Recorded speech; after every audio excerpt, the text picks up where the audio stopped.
Welcome to Cackling in the Void. I'm Kaylee, And I'm Ashley. and let's see if the void echoes back today. We're two best friends diving deep. We're two best friends diving deeper into the void, talking about Iron Flames chapter 25 through 27.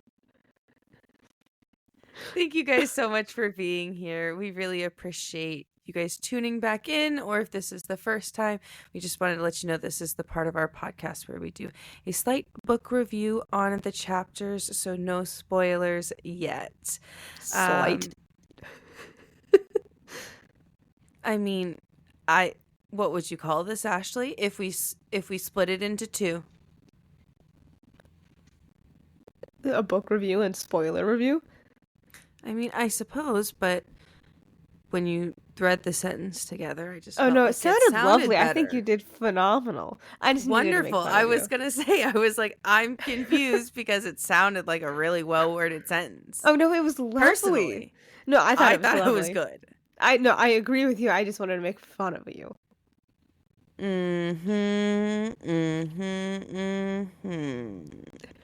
Would you like to continue your sentence?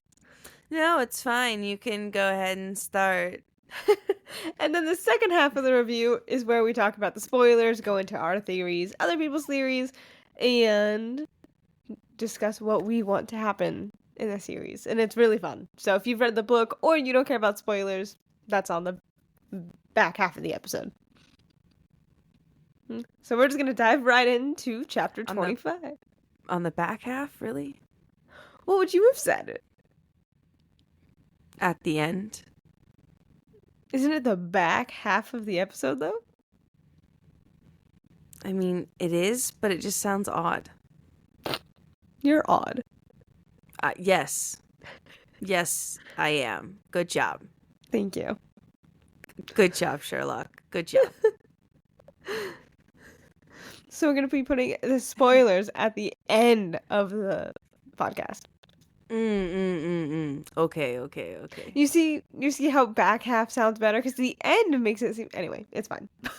You keep thinking about that. So we're diving into chapters 25 to 27, and we're going to start with 25, because I feel like that would be the smart thing to do. So it starts with they just got out of the RSC class, like, torture scenario. They just broke out. And, they're asking, like, where the fuck did you get these daggers from? Because the dagger opened the door. And she's like, Xaden got them from me. Like, she doesn't lie about it. She just outright says it. Which I absolutely love. Yes. Because in her words, this is a little truth she could give them. She does say that a lot. Yeah. Which is funny to me because these little truths are sometimes, yes, little in a way, but in the grand scheme of things, could really be substantial, pretty big things. Yeah. Excuse me. Bless you. Thank you. And then, Professor Grady is shocked, but so proud of them because it's been over a decade since a squad made it out of the bunker. Yeah, the scenario. Thank you. Yes, that. And Taryn is like, and she's kind of like, wow, I can't believe we made it out. And Taryn's like, I knew you would. I chose well. Yes. And I love how proud he is of her.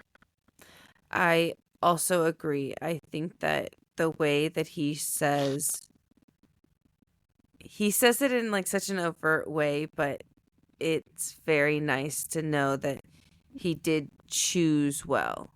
Yeah. He openly talks about it. He's like, I chose you for a very specific reason, which I think is really nice for Violet because I feel like she needs that more of a validating presence in her life. Absolutely, I agree. I know you're going to get into that later on in the episode. Kaylee has some some thoughts and some words, which I do agree with. I will say that. But Kaylee's a bit more passionate about it. I am also passionate about it, but just wait and see how passionate Kaylee gets about this topic. Ow.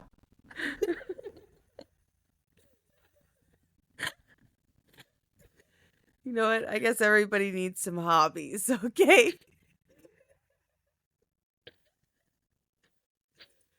Okay.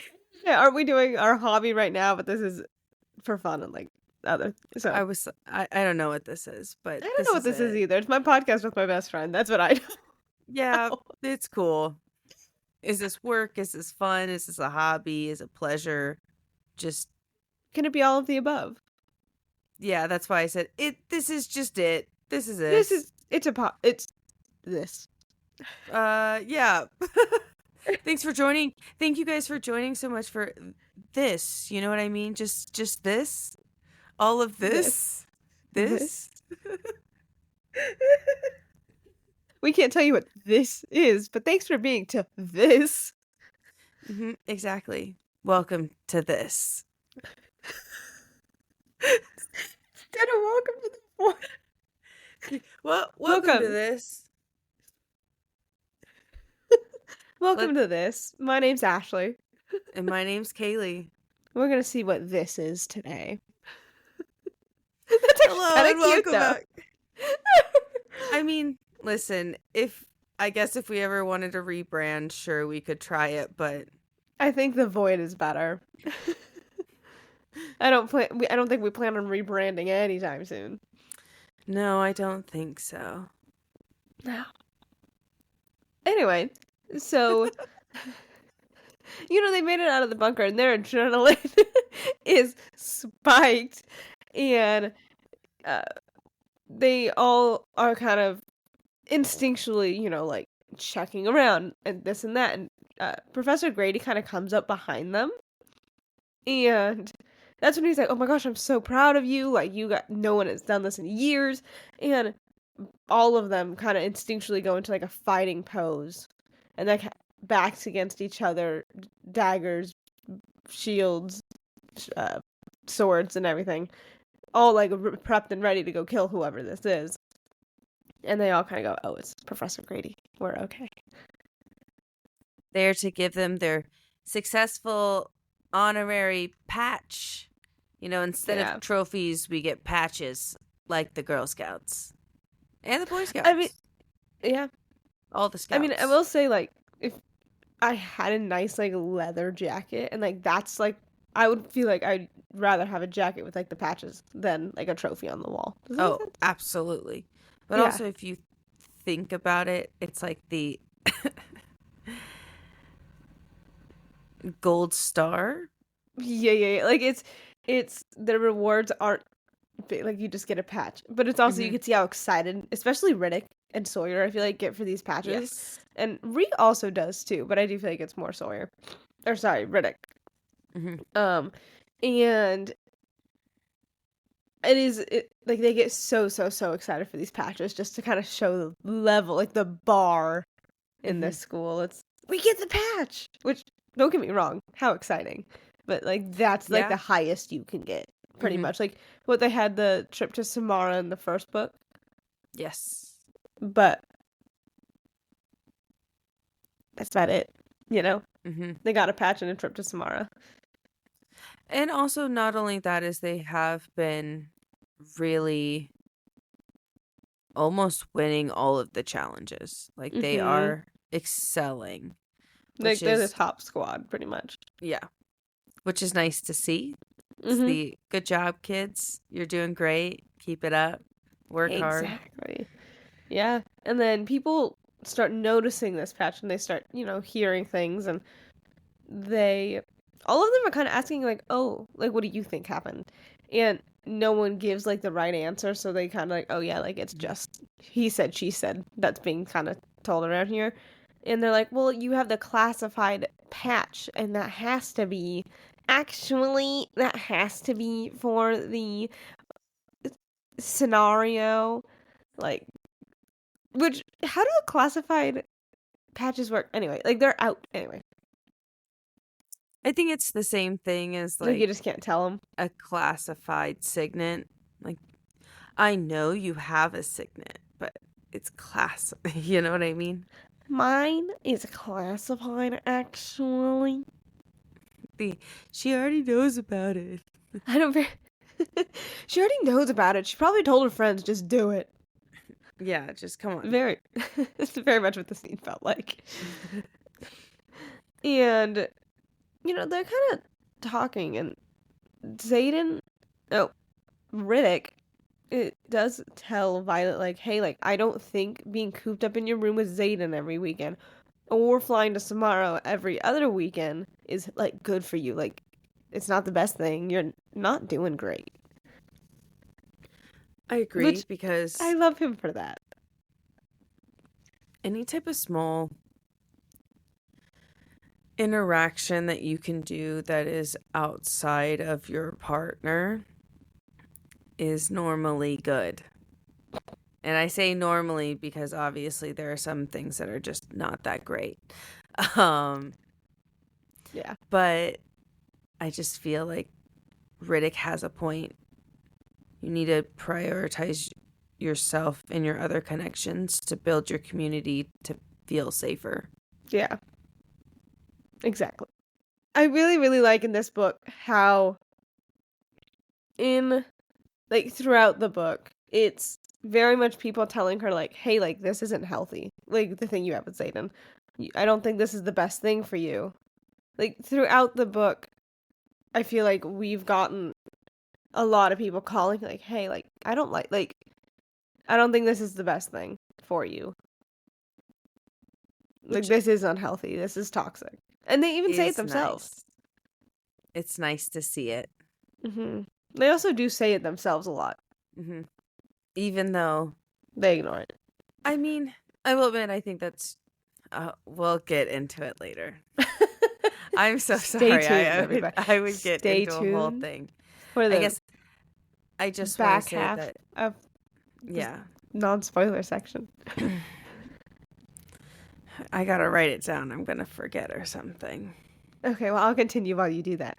Thank you. Yes, no problem. And so then, it's the next day, and the squad really isn't letting her out of their sight, which we love to see. Like, they want to, because now they know that she has information that can get her tortured for. And so they're very much, hey, we need to stay with you so you don't get, like, fucking assassinated. Mm-hmm. And we love that. We love seeing the squad kind of finally, and not on their fault at all, because she didn't tell them anything, but finally, like, sticking with her and, like, kind of staying with her and her getting that protection. And we see how strong that friendship really is, because she's been ignoring them the entire book. And so it's nice to see, like, hey, like, their friendship is so strong. Like, they will literally put themselves at risk for Violet. They absolutely would. They are really ride or die people. They legitimately. Really, and I feel like finding ride or die people is so hard. And so the fact that she found 3, and I know it's a different situation because, I mean, they're in a college where they will literally live or die. You're either passing graduation or you die. There's no in between. And so I feel like you do kind of get those ride or dies a lot quicker, but they are such a good ride or die, And it is such a shame to watch her go through this book. It really is. But we all have to grow, Yep. We have to grow and get out there, and it'll be cool. Exactly. And like I said, people heard that they got out of the chambers, and so they're kind of like, leave me alone, because some, like, people are kind of coming up and asking. And they get to class. Oh, and the only advice that they tell people when they're like, how did you do it? How did you get out? Like, what can we do to get out? Mm-hmm. They're just like, don't break. Don't break, stick together. Yeah. And that's what they did. Exactly. I also think that that's nice because she also says it that the way that other people describe the room, I put that in air quotes because she says that's an obvious sign that they're that nobody is talking about it if they just think that it's one room. Yeah, because it's 2 rooms. Mm-hmm. So, like, they haven't been in there yet, and they're not hearing, like, the right stories. Yeah. Yep. I also just think that is, it's interesting because wouldn't you want everybody to, like, make it through? Yeah. But also I understand, like, it's quote-unquote classified. Yeah. So, So you can't talk, like, if you can't talk about a patch, how are you going to talk about the rooms? yeah, I guess so. You know? And so they're walking to class, and the whole squad is there, and we love seeing it. Mm-hmm. And there's a paper on their desk, and it's talking about a battle, and, like, not just a battle, but, like, slaughtering citizens Yeah. in a village, and Yeah, with the entire blue array fire of a of a whole village just wiped out, gone. by dragons with blue fire. Mm-hmm. And Violet is immediately turning around and looking at Bodhi, like trying to find Bodhi and Imogen, and they all kind of share this look, like Mm-hmm. interesting, like how interesting that they put this here because they at the school haven't really talked about it. The only way she's getting the information really that about poor O'Meal and stuff like that is at Mm-hmm. Samara. I feel like, Yeah. and like they briefly might touch on it, but she's getting more of the majority of the information in Samara with Zayden or Mira. Yeah. And like the squad is shocked, like what's going on, like why we wouldn't kill civilians, and they're kind of like Violet, like you know more, so they're asking her more questions, Mm-hmm. and she's kind of tuning them out, kind of processing it on her own, and she notices that there's not a seal from Poor O'Meal, there's not a seal from Navarre, like there's no Mm-hmm. seal on it, and she's like, this is either fake or someone printed this and they better cover those tracks because they're sure as dead if they didn't. Mm-hmm. As well as just feeling the ink pattern and knowing that the ink wasn't fully dried. She was like, oh, it's been It was printed here. And it Mm-hmm. was definitely done in less than 24 hours. I also like, how do they print things? Oh, I know this sounds like odd, but I for some reason just kind of thought that it was like a printing press, like an actual standard, Yeah. like what we use today, printing press for our newspapers. But like an older fashioned one. Nope. Just me. Nope. Just that. I mean, but obviously ran with magic. So Yeah. maybe more like trying to think of a magical. Because to my knowledge, they don't have electricity. Mm, Have you ever heard them talk about electricity?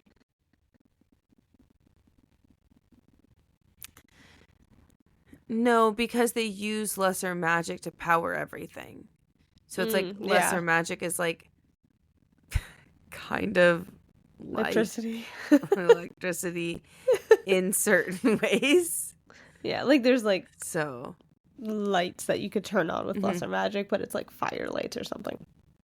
Or just yeah, light. I would say that if Studio Ghibli made a printing press, that would be the printing press I would put in this.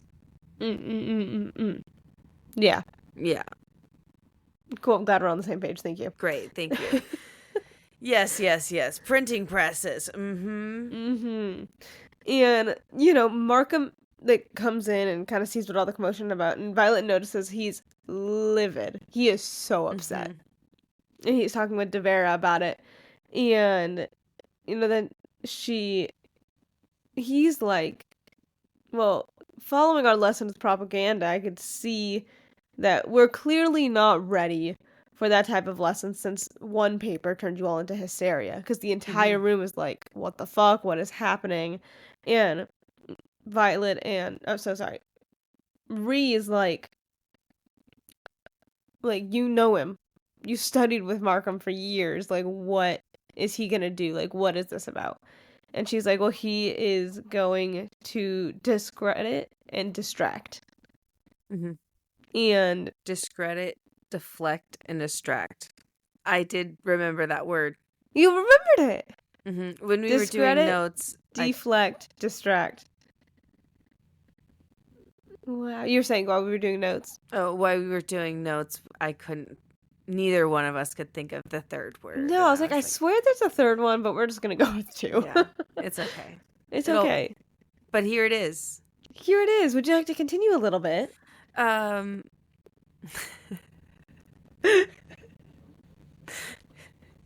No, I don't. Because you're gonna have the back half of this episode.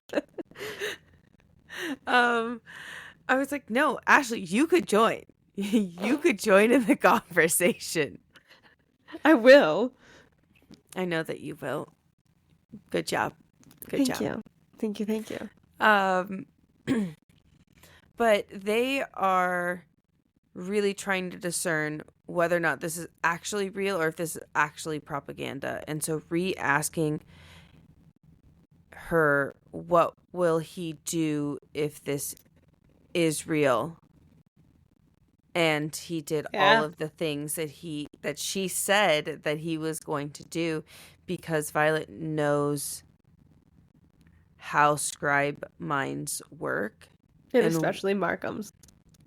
I was going to say yes, especially Markham's, which is so telling of what she has been doing and where she's come from. Mm-hmm. Yeah. And it's also like, if you pay attention, that's kind of what she does. Mm-hmm. That's exactly what she does. When she's trying to hide the secrets, that's... Yeah. Absolutely. He tells everybody to pass them into the center and, like, basically collects all of the evidence.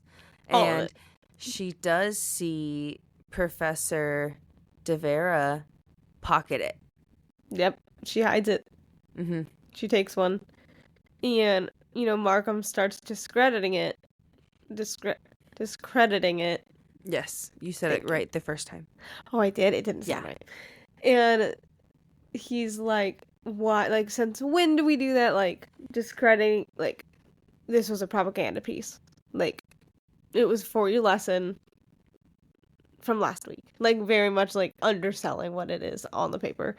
And he deflects it and then distracts and is like, when have we ever used a riot of blue dragons? Like, just blue dragons. And Violet does say, she's like, well, the people that know that the blue was blue fire, not blue dragons. Mm-hmm. And she was like, he took the papers away to hide that. Like, he took the papers to, and now because of that, the people that don't know, they're not going to remember that. Like, why would they remember just certain wordings? It's like, oh, like, of course that's what it said, because that's what Markham said. Exactly. I feel like it's just the idea of misinformation and how the Mandela effect can also be used within propaganda. Mm-hmm. And that then Markham is like, well, enough about that. Like, kind of really like, nah, we don't need to talk about that anymore. He talks about, he starts like, oh, we have the best mentor in history at our school. He's the best. Wow. And Nolan comes out. And Markham's like, well, after mending bone after bone, he was crushed under the weight of a mountain. Nolan has saved Jack Barlow's life. And Jack Barlow walks into the room, and they're all like, what the fuck? Like, how did that happen? What is happening? And, Riddick is like, oh, he's definitely going to try to kill you again. Mm-hmm. And she says, well, maybe death has changed him? Yeah. Rhea's in chapter 26, like, maybe death changed him. Like, maybe he'll be okay now. Yeah, maybe. Maybe. Which leads us into chapter 26. Which is where Reese says, maybe death has changed him. And, Violet's asking Taryn, like, Taryn, is this real? Like, what is happening? And Taryn is like, let me check. Like, give me a second. And he is gone for a couple minutes, and Taryn is like, Bane hid this information from us. This entire, like, all these months. Mm-hmm. And I'm like, wow, sir. That's insane. I think it's a ma'am. What? I think Bade is a female. Oh, wow, ma'am. That's insane. Yeah, I was like, I'm pretty sure Jack Barlow's dragon is a female. I think so, too. I don't know why I said sir. I mean, I just wanted to let you know. Oh, thank you. I appreciate it. But it's why, like, that's a big secret to keep. Yes, it's a huge secret to keep, as well as just the idea of, I don't know how the dragon law office works, but it seems like for the most part that would be a pretty big secret to keep and to hide from the entire group. Yeah, for sure. And Bane knows the dragon law, and we don't know much, and we know that is something that would get you in so much trouble. Is that number one? Possibly. But I also think that it's one of those things where I don't know how big the consequences are. Yeah. Because they're gonna let her live. But also zombie Jack Barlow. God, when we need to talk about that. But also, yes, absolutely. Zombie Jack Barlow. Yeah, no, Really? Zombie Jack Barlow? I remember, sorry, that was so loud. I remember when we were reading this for the first time and that happened, and I immediately was like it was so out of the blue. But there was for a lot of foreshadowing for it that I didn't realize the first time, obviously. I mean, I was shocked.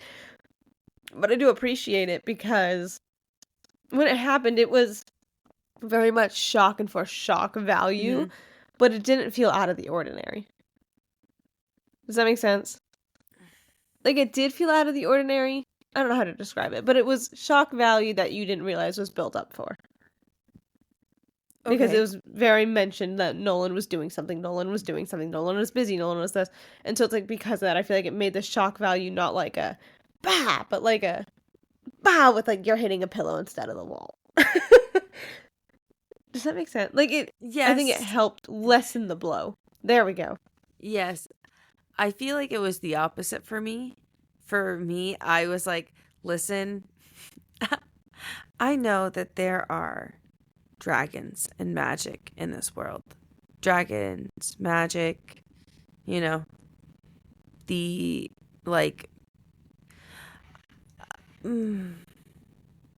the undead, like they're like basically like the ice walkers from like the Venom. Yeah. Yeah, the Venom are like the little ice people from Game of Thrones. I don't know. It's just like a little show. I'm sure that only a couple of people have watched it. Yeah, nobody's ever heard of it. Never, not once. What's that show? Yeah, it's like, where was the ending good?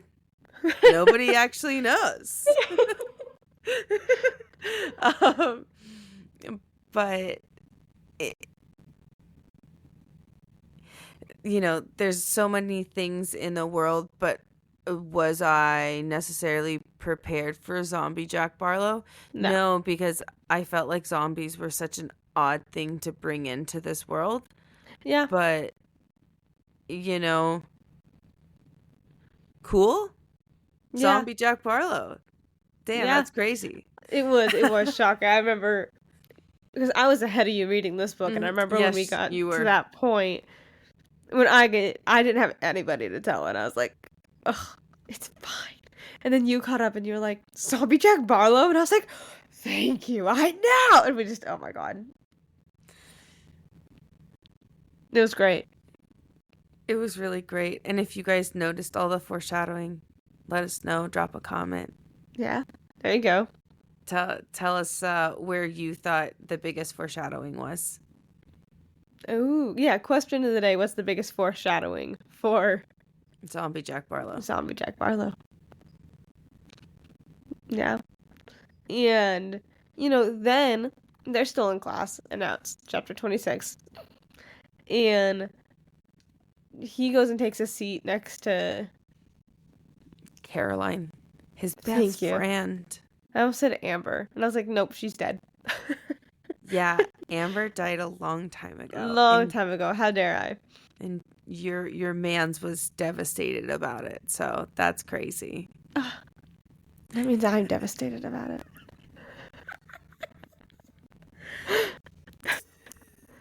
And so Devera's like, hey, like, okay, settle down. Mm-hmm. We're all good. And they start talking about how there's been another attack on an outpost. And it was really close. Like, the outposts both were close in location, and they were close. Like, the riots were really close Mm-hmm. together, timeline-wise. And then it's mentioned that it was at Samara, and Taryn is already getting really anxious. And so Violet is getting really anxious. And, I mean, she's already getting anxious by herself. Taryn is not helping, but she was anxious by herself as well. And Devera looks at her and, like, touches the left side of her neck and said, there's been one rider that was injured.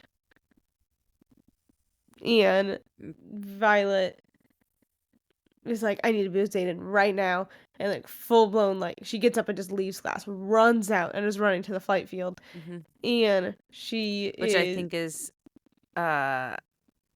definitely an interesting choice.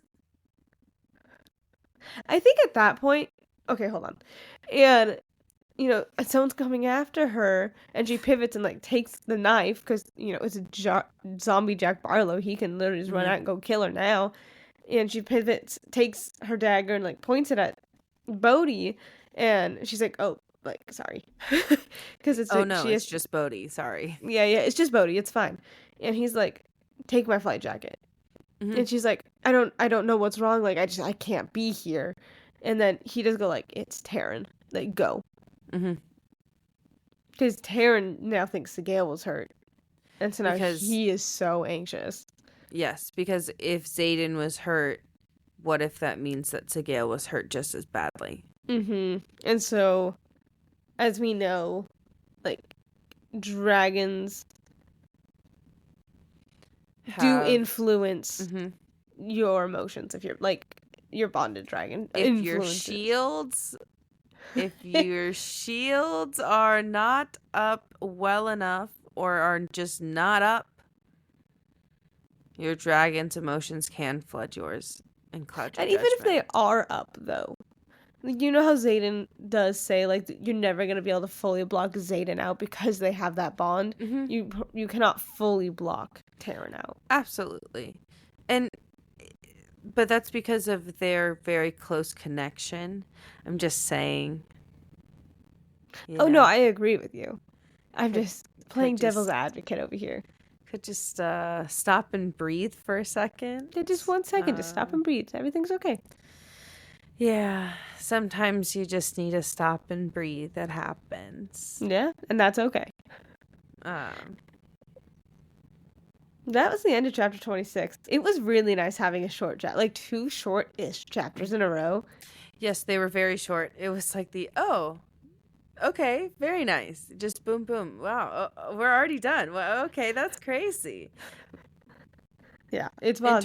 In terms of the chapters, we're not done with this segment because we are going to move on to chapter 27. I know we haven't done 3 chapters in an episode in a while, I feel like. So I feel like we've done 3 chapters the last 3 episodes, actually. Have we really? We definitely did it 2 episodes ago. So not the last one, but the one before that. No, we did. We did 3 last time. I was It like, was the I know torture that we've chamber. done 3. Yes. See? So, wow. Interesting. Wow.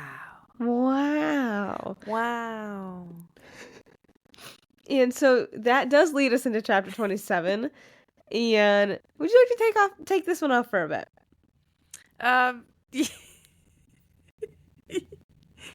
No.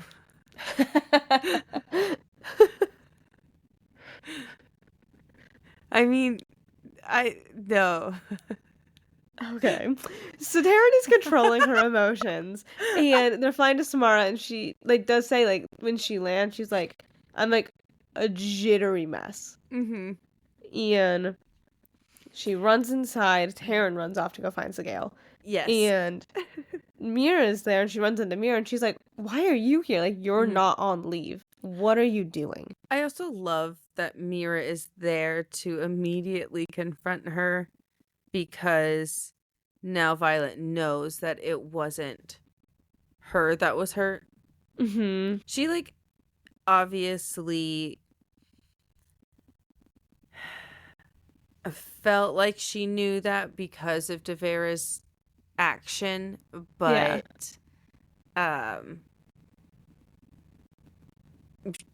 now she actually gets to see her in the flesh. Yeah. She's whole. She's not injured at all. Yeah. And she, because she knows that now she has this feeling of okay, I did Almost fly relief. out. Relief. Relief, but now she's Also, oh no, now it was is Zayden. And her kind of trying to come to terms with, I do care about this man. Yes, she very much is in the I'm extremely worried. And she does ask her, where is he? And Mira does say that sorry, that he is in the,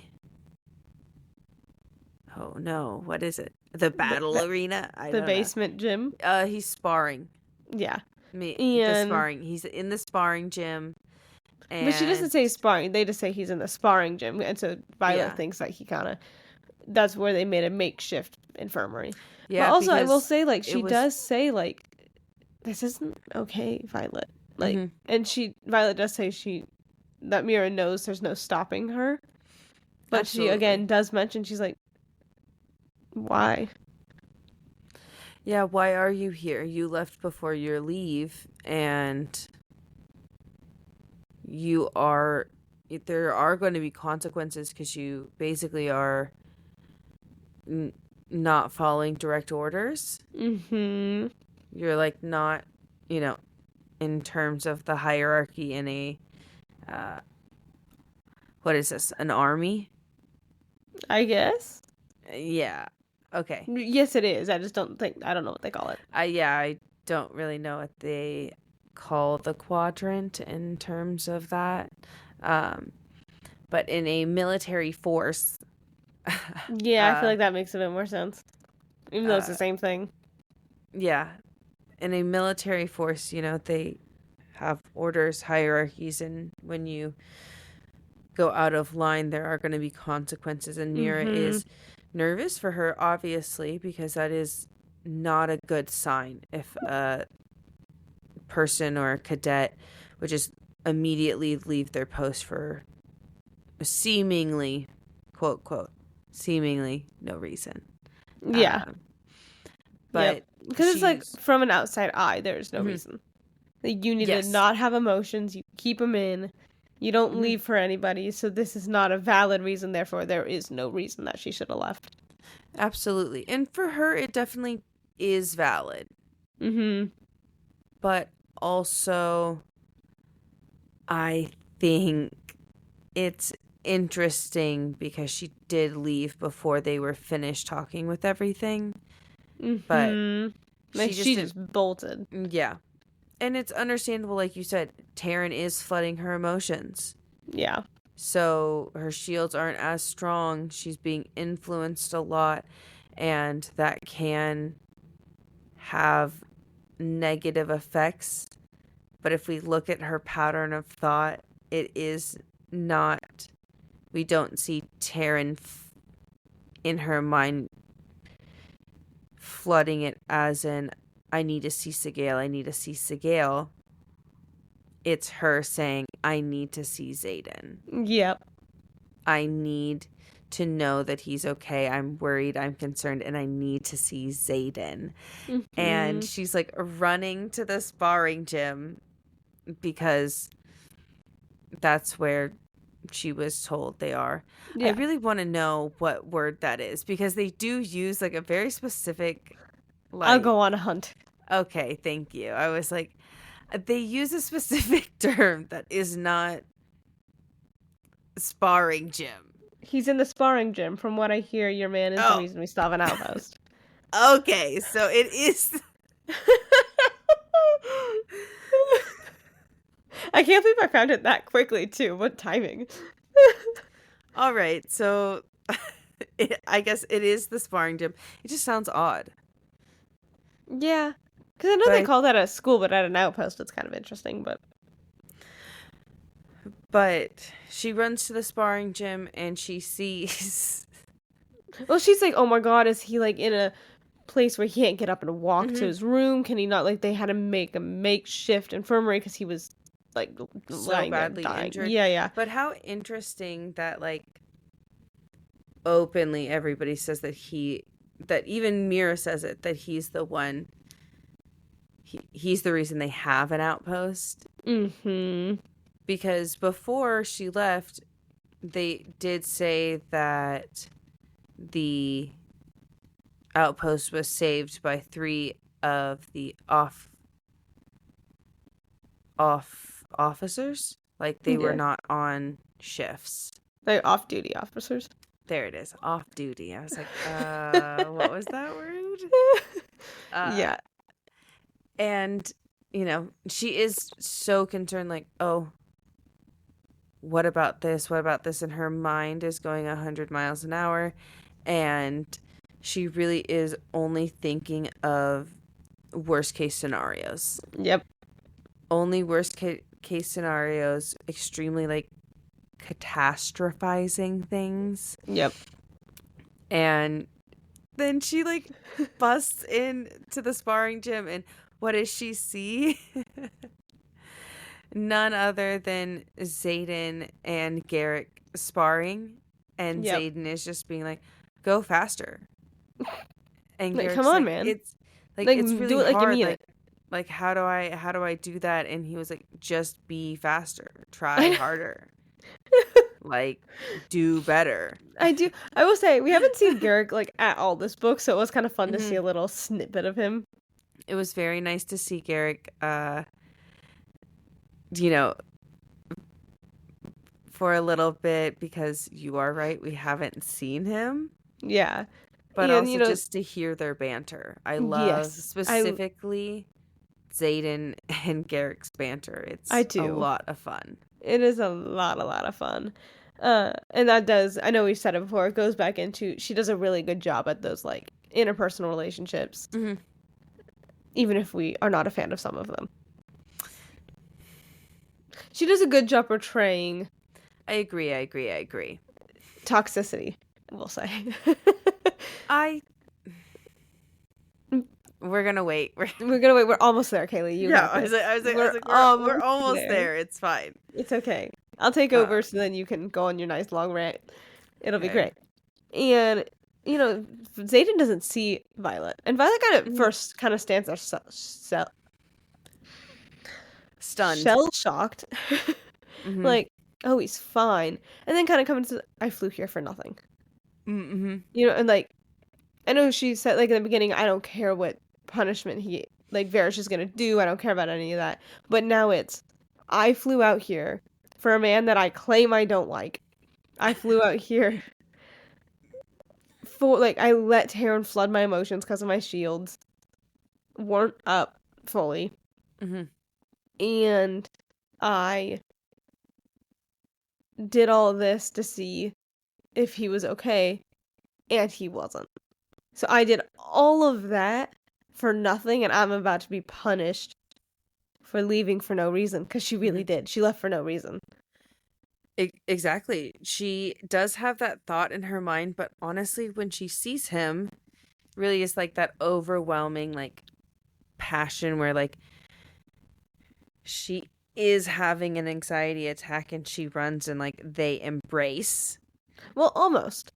She walks in front of like Zayden's sight. Yes. And then she does get mad. She does get she mad does get first, mad. and she's And he punches Garrick in the nose. And Garrick's like, what the elbows him fuck, in the face, man? actually. Sorry. Elbows him in the face. Actually, elbows him in the face. First of all. God. And we went a couple episodes without saying it once, and I feel like we're back on our roll with actually. I mean, Dane has to come back. He was in the last chapter, so I feel like that's why it feels like it. We need it. Yeah. We're doing it more because we're like, oh wow, look at this character again. Mm-hmm. Yeah. And he's like, what the fuck, man? And he's like, leave now. And so Garrick leaves. Mm-hmm. And then she gets mad. She's like, and he's like, what are you doing here? And she's kind of like trying to explain it. And then she goes, like, she just kind of starts holding her head and like yelling and like even more panicking. Like, I can't get him out of my head. He's stuck in my head. I can't. My shields are up and I can't get him out of my head. Yeah. Which has to be scary, anxiety inducing, all of the things, because there was only one other big time, which was in the last book, that this kind of happened, and he ends up like embracing her and like he's, lack of better terms, applying pressure to help with the anxiety. Mm-hmm. Like, yeah, I was gonna say it's like trying to squeeze it out of her. But that isn't working, and so he does end up, using temperature to help try to regulate her. Yeah, he kind of guides her to the, well, kind of shoves her, but like guides her to the shower. I think that's funny because I just imagine me. I think that he carries her. I think like she's like monkeyed on his chest and like she's not walking, like he's carrying her. Yeah, let me see. Hold on 1 second. I'm gonna look this one up. I'm just saying. Zayden walks. Okay, wait. I wrap my arms around him and shove my face into his neck, breathing deep. He smells like mint leather. For fuck's sake, am I scenting him? I also just love that she describes the scent of this man so often. So often. I mean, personally, I love the smell of mint. I do too. But I did like it before him. I just wanna say yes. it. It wasn't him. I've always liked mint. It's not him.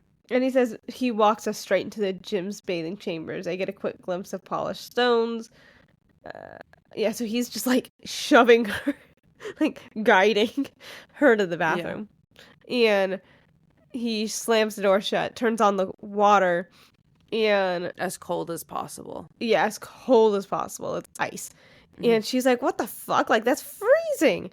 And then Zayden's yelling at her, like, put your shield up now. Like, and she put this... because it was just, like you said, regulating her. It got her out of that headspace. Like, because that, if you have anxiety and if you're having an anxiety attack, like putting something cold on your neck, on your face, like it really does help. Yeah, it helps regulate your nervous system because it kind of like shocks it into like being like, oh, where am I? What is this? What's happening? Yeah. So temperature can really help regulate, which I thought was like kind of a nice touch that she added in, like certain things that can actually help anxiety. Even for instance, just like the physical touch can definitely help some people, but the yeah, like how he pulls her in, like being squeezed, like being like, held extremely tight, like can actually help a lot of people. Not all. Not all. There's some people that I'm that's gonna be so honest about it. Not everybody likes to be touched in those situations, and especially always, squeezed. Yeah, it's always the, hey, do you need a hug? Would you like physical touch, or do you like need space? It's always like one of the best answers. And if they do say yes, fantastic. If they say no, please don't touch them. They might freak out and it'll be bad. Yeah, it will not help the situation. Please like, help your friends kindly. Yeah, I was like, it's not going to help the situation. And then you know. I also do like, also, if we like jump back all the way back to chapter, like the chapter where she shields for the first time, Mm-hmm. like him kind of like take a deep breath, like Yeah. in at like, and really like she does a good job at like showing different ways to manage anxiety. Yeah, I mean, paced breathing is one of those things where you're like, this is nice. It also helps your brain slow down. Mm-hmm. And also she like reciting things that you know, like kind of distraction. Like, I don't know, she does a really good job portraying anxiety and how to help it. I would agree with that. I also like the fact that there is like those real world tips and tricks. Like Mm-hmm. if you And ever it's go done to in a therapy, they talk about it. and I I also do love how it's not like It's out not of in your world. face. It's Yeah, not in your face and it's not out of world.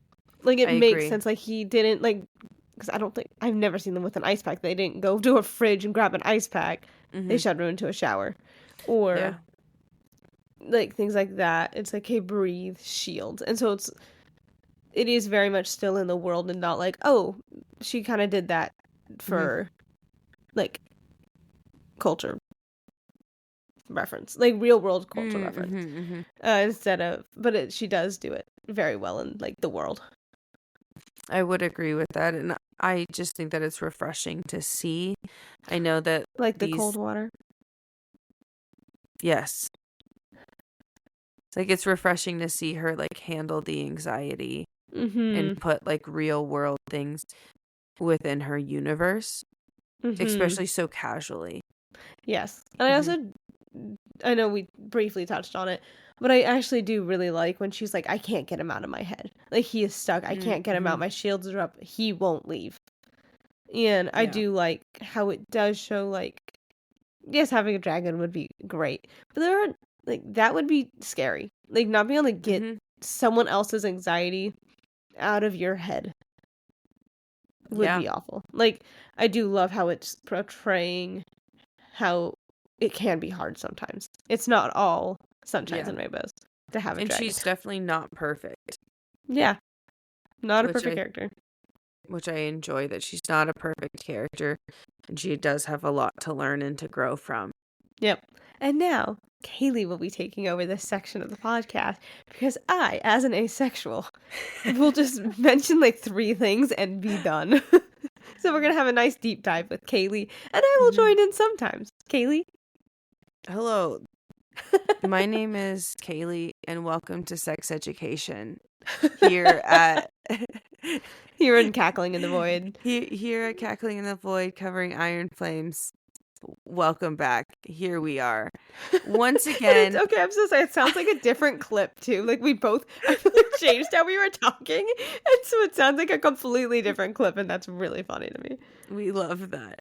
We're the same people. We're just dramatic. Mm-hmm. You gotta bring it up, you know. You do. Where's the fun in having a podcast if you don't have a little fun sometimes? Make 2 new podcasts in the middle of your one podcast for this time. You know, it's normal. It's normal. We have 4 podcasts, but they're all in one episode of the podcast. Exactly. So, you know, different segments, different podcasts. So Exactly. It'll all be good. But I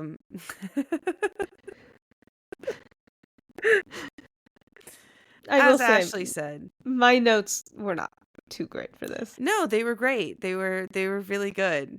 Were they really? Yeah. For the parts leading up to it, I feel like we're good. For sure, definitely. I was like, your notes were really good. What do you mean? You really did good.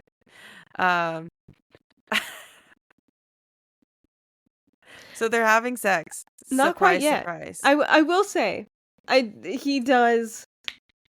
Sorry, go ahead. I was gonna say, I do enjoy how they do talk before. They do. Mm-hmm. And one of the things they do talk about is Zayden goes, "Who the fuck's flight jacket are you wearing?" And she goes, "It's a 3rd year wing leader or like section leader, 4th wing jacket. You territorial asshole! It's Bodhi's." Yeah, just the fact that But then also it's like he heard that it was Bodhi's and his expression still didn't change. The fact that he was like, okay, yeah, and your fucking point? Like immediately. And he was like, and she's like, he's like, are you gonna make me kill my last living relative? Mm-hmm. And she's like, shut up, you territorial asshole. What the fuck?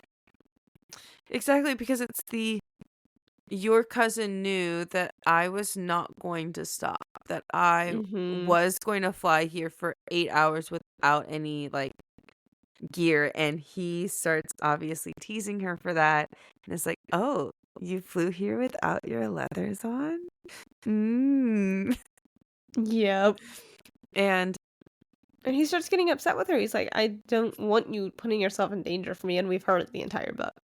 Well, because that was one of the main things that he's always said, that never risk your life to talk to me.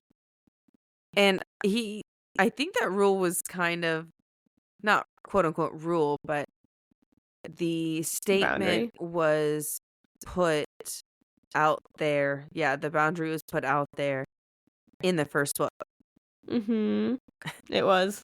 Absolutely. Like if we recall it, it happens in the first book. When she went to the parapet for him. Yeah, when she goes up to the parapet and like kind of like goes up to him. Yeah. Which it's a nice callback to see. But it is, once again, I do think Xaden has a point. Maybe wait and see. But, she does say that she was overwhelmed and she needed to see him.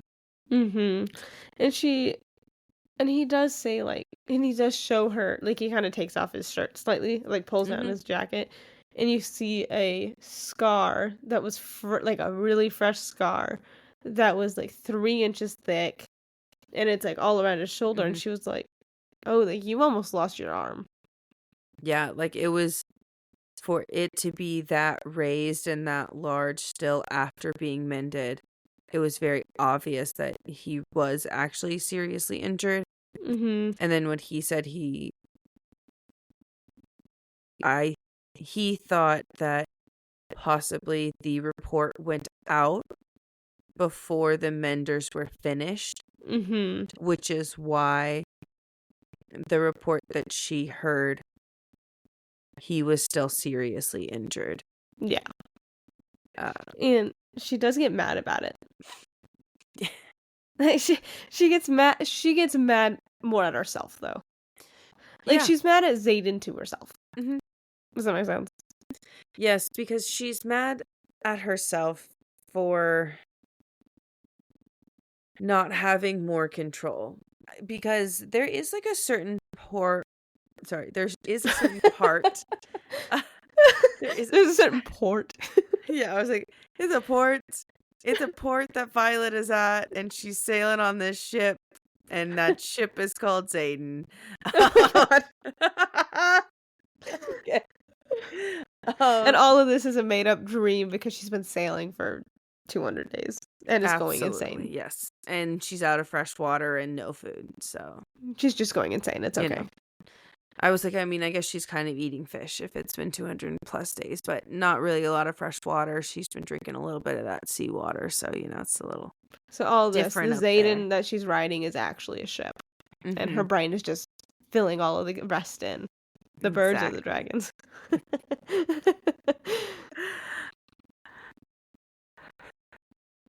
Imagine that was the ending, though. And we're done. Thanks, guys. We're done. The series is over. We guessed correctly. It was fantastic. She does idolize him in certain ways. She thinks that there are certain strengths that he holds that she holds in a higher regard than what the strength that she holds. Yeah. And is not number one, giving herself enough credit, but also number two, almost putting him on a pedestal. Yeah. And that could definitely jeopardize and hurt their relationship in the beginning. Just in general. I was going to say in the beginning, but I was like, I I don't know. I feel like it's a theme so far. So I don't know if Yeah. this is the beginning or if this is the midway point Yeah. of their Whatever this relationship. is. Yeah, Whatever whatever. and whatever this is. Exactly. And I just Eh, feel that she idolizes him being calm, cool, and collected. And she openly says, like, I know you would have waited. Yeah, because she's like, and he does say he's like, because she's getting mad, as we've been saying, she's mad, and he's like, are you mad I'm not at Malik's doorstep? Like, are you mad I'm not dying? And she's Yeah. like, no, I'm mad because I'm chasing you like a lovesick puppy. I'm not cool and calm and collected. That you are, and you would have blocked out Sigale's emotions, and you would have waited to find out more information before you and just got up and left. And I do feel like this right here is like a large example of like logic versus emotion, and how we see that Xaden operates under more of the logical mind and Violet operates under more of the emotional mind. And For sure. I think that there are pros and cons to both mindsets. I think we definitely see that within their real world relationships, that Xaden might not have as many close people because of his logic mind and because of his, oh, it doesn't make sense. I'll just like keep my emotions inside. The not being able to feel or express your emotions is not necessarily that good. It's not healthy. You need to be Mhm. able to express your emotions, and if you don't, they're gonna pent up, and that's why they burst out sometimes because the bottle's shattered. Exactly. The bottle shattered, and it's not a great place to be in. And sometimes you really cannot logic your way into invalidating your feelings, because sometimes, Wow, that hit hard, man. yeah, That sometimes was a good quote. sometimes you really can't logic your way into invalidating your feelings, because the way that you feel actually is valid. And if you just recognize that they are, it'll help you regulate yourself a little bit better. Go off, Kaylee. That was beautiful. Yes, thank you. Thank you. But then also Everybody listen to Kaylee. on the flip side, you have Violet, who is in emotion mind most of the time, but also does possess a very nice logical mind. She does. She does. It's Yeah. like, I feel like, How can she not? yep. And it's Mhm. very nice to see as well. That is not like she is very much run like in emergency situations and in stuff like that. She Mhm. is, depending on the situation, very emotional driven. Yes. Especially if it's like Xaden, Taryn, to get like in that, like the people that's really, really close to her. Very emotionally driven. Which, I mean, it makes sense. Yes. But in like everyday situations or regular situations that like emergency situations that don't involve like her close people. Mm-hmm. Like she is logical driven. And we see Yes. that in the torture chamber. We see that. What else have we seen this? At Resson. Mhm. We see it every time she goes to battle. We even saw it in the chamber in RSC. We saw it, there are many examples of where she can take a deep breath and be logical in high stress situations. There you go. But there are certain times, especially involving the people that she cares deeply about, that she is mostly in her emotion mind, which not always a bad thing, but not always a good thing. That's why seeing Xaden trying to help her regulate before anything else is, I think, is good. That's something that is necessary.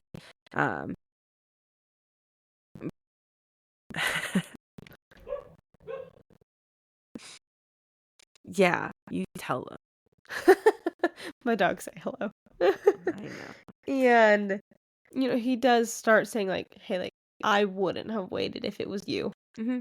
Like I don't have as much control as you think I do. I am just as messy and I'm just as wanting as you are.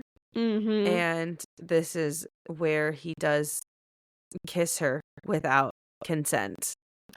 Yeah. And it's She like, if she said no, he would have been like, "No." But, like, consent meaning he didn't for the Mhm. first time in this book, he did not say, "Can I kiss you?" Yeah, he didn't ask first, which He just kissed her. mhm. And he does And go ahead. no, you go for it. And I was gonna say, and she was like, kinda confused in a way, and she was like, "You're not mad?" He's like, "Oh, I should be hauling your ass to the mat, sparring with you until you're a hot, sweaty mess." Mhm. Like, he is mad at her. He definitely is, because I do think that it's one of those things where he did set that boundary. He never wants her to do that because he He doesn't believe knows. he's worth it. Yeah. I was like, because he knows his own feelings that he refuses to acknowledge. And even Imogen is like, "Look where that got him." Exactly. And this is also where I'm like, it shows. Sorry, they were just slipping and I needed to take them off my head for a second.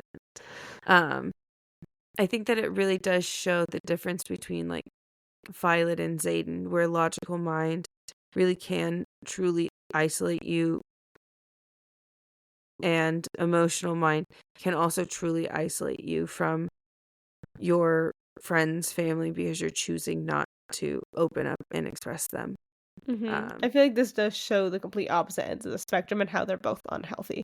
Yes, I agree. I agree. I agree. Thank you. Yes, thank you. Thank you. And again, she does a good job at showing, like, "Hey, this isn't Mhm. healthy. Like, look what they're doing. This is not healthy." Like, it is just kinda splayed out on a table. And my next note is, "They have sex." My notes are over. You know what? Those are pretty good notes. Actually, Thank you. Thank you. I'm not a great that's note good. taker, so Ashley Kaylee here is does pick up the slack of that one. Ashley Ashley is great at so many other things where I lack in certain things. Like, unfortunately, I'm so bad at responding to people. It's been a thing. Ashley reminds me, like, oh my gosh, I can't believe I forgot again. Like, I still haven't done that, and I'm so sorry. I'm going to do it. I don't know. I don't know what's wrong with me. But I can take notes. So You can, and you do a great job, and it's why our podcast flows so beautifully. yeah, sure. But you did take notes for this section, so please have the floor. I did, because I'm gonna sit here and drink some water. it's Have the floor.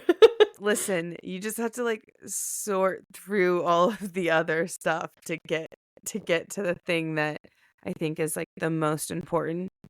And there are some lines that both of them say that I think is just so telling about their relationship.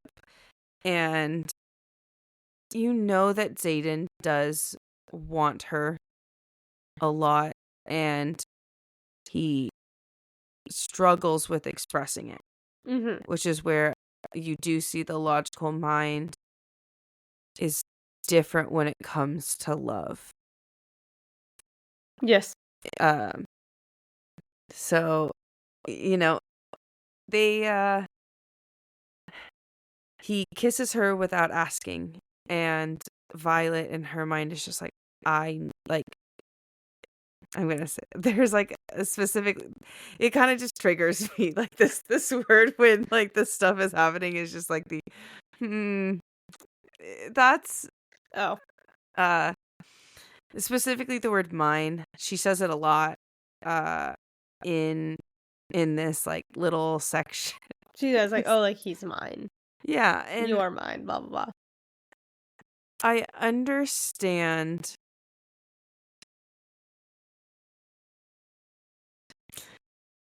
when you're in a monogamous relationship. I understand that it could feel differently and more intense, but I do think that, when things are happening and things are starting out, and he does kiss her, and it starts progressing. It is very much the like, she is upset that she has all of these emotions, and she is upset with this, and he does say, maybe I don't want you, because she's like, I just want to change, like I just want to like shut this part of my brain off, and he says, maybe I don't want you to. I want you exactly how you are, emotions and all. I want the woman I fell in love with. And this is not me denying you or manipulating you. This is me fighting for you, because she says multiple times, like, I don't feel like you're fighting for this. I don't feel like you're in this with me. I feel like I really am that lovesick puppy that is just constantly like pining after you, and you're giving me absolutely nothing. Yeah.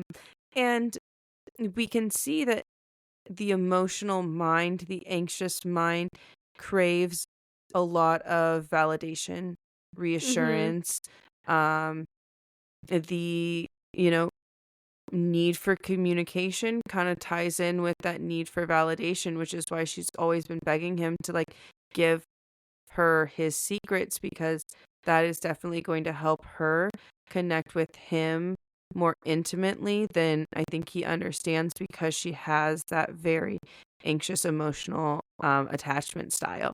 Yeah. Absolutely. you know the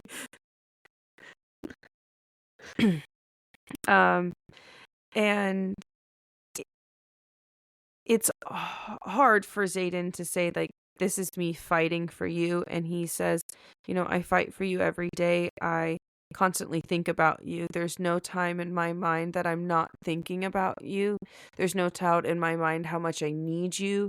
Mhm. Um, the don't feel guilty that you didn't wait, because I don't know if I could have waited till the end of that session to get all of the information that I needed before leaving.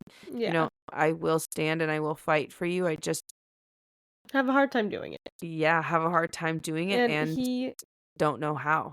yeah, I don't know and how. because in one of the beginning excerpts in the previous chapters that we do Mhm. talk about in the spoiler section, but I could talk Yes. briefly about this one. And he does say it's like, after my dad, I didn't know love. Like, I didn't think I could be loved again. Mhm. And then you came along and you gave me those words, and I'm gonna fight for it, but just know, like, I don't know what I'm doing. Yeah. Like, it's like I'm trying so hard, but I mean, you know, his dad, like, Mhm. he has not known love. Like, obviously he has love from his friends, but it's very different because he closes himself off so much. Yeah. We It's say not very, different because friend love is very important and a very valid yes. love, but because he closes himself Mhm. off, it's a very different type of love. But also you can kind of see in this book a an example of a person that doesn't. Okay, so everybody has a ranking of love that they like the most, and we can Mhm. tell that platonic love is not one of the loves that Zayden values necessarily the highest on his list. Not that he doesn't value it, because he values his friends. It's just he deeply craves that romantic love. Yeah. Because he is an emo boy. Our emo dragon boy. Listen, it's okay. I get it. We all need love sometimes. Yeah. You know? Not sometimes, probably all the time, but Yeah, but it is like there are some people that put family above all other love. mhm, There's some that put that at the bottom. There's some that, exactly. and so there's different types of love. And like you said, he craves that romantic love a lot more than the platonic love, which I feel like Violet also is the same, but her platonic love is higher than his. Yes. I think it's because she is a verbal processor. Yes, absolutely. I mean, I uh, completely get it, girl. Don't worry. I also am. yeah. Which is why she needs those people in her life. Mhm. Yeah. And, she's like begging him to fight for him. And I think like this part is for me uh, Caitlin's about to go off. a little like I just okay. I've been waiting.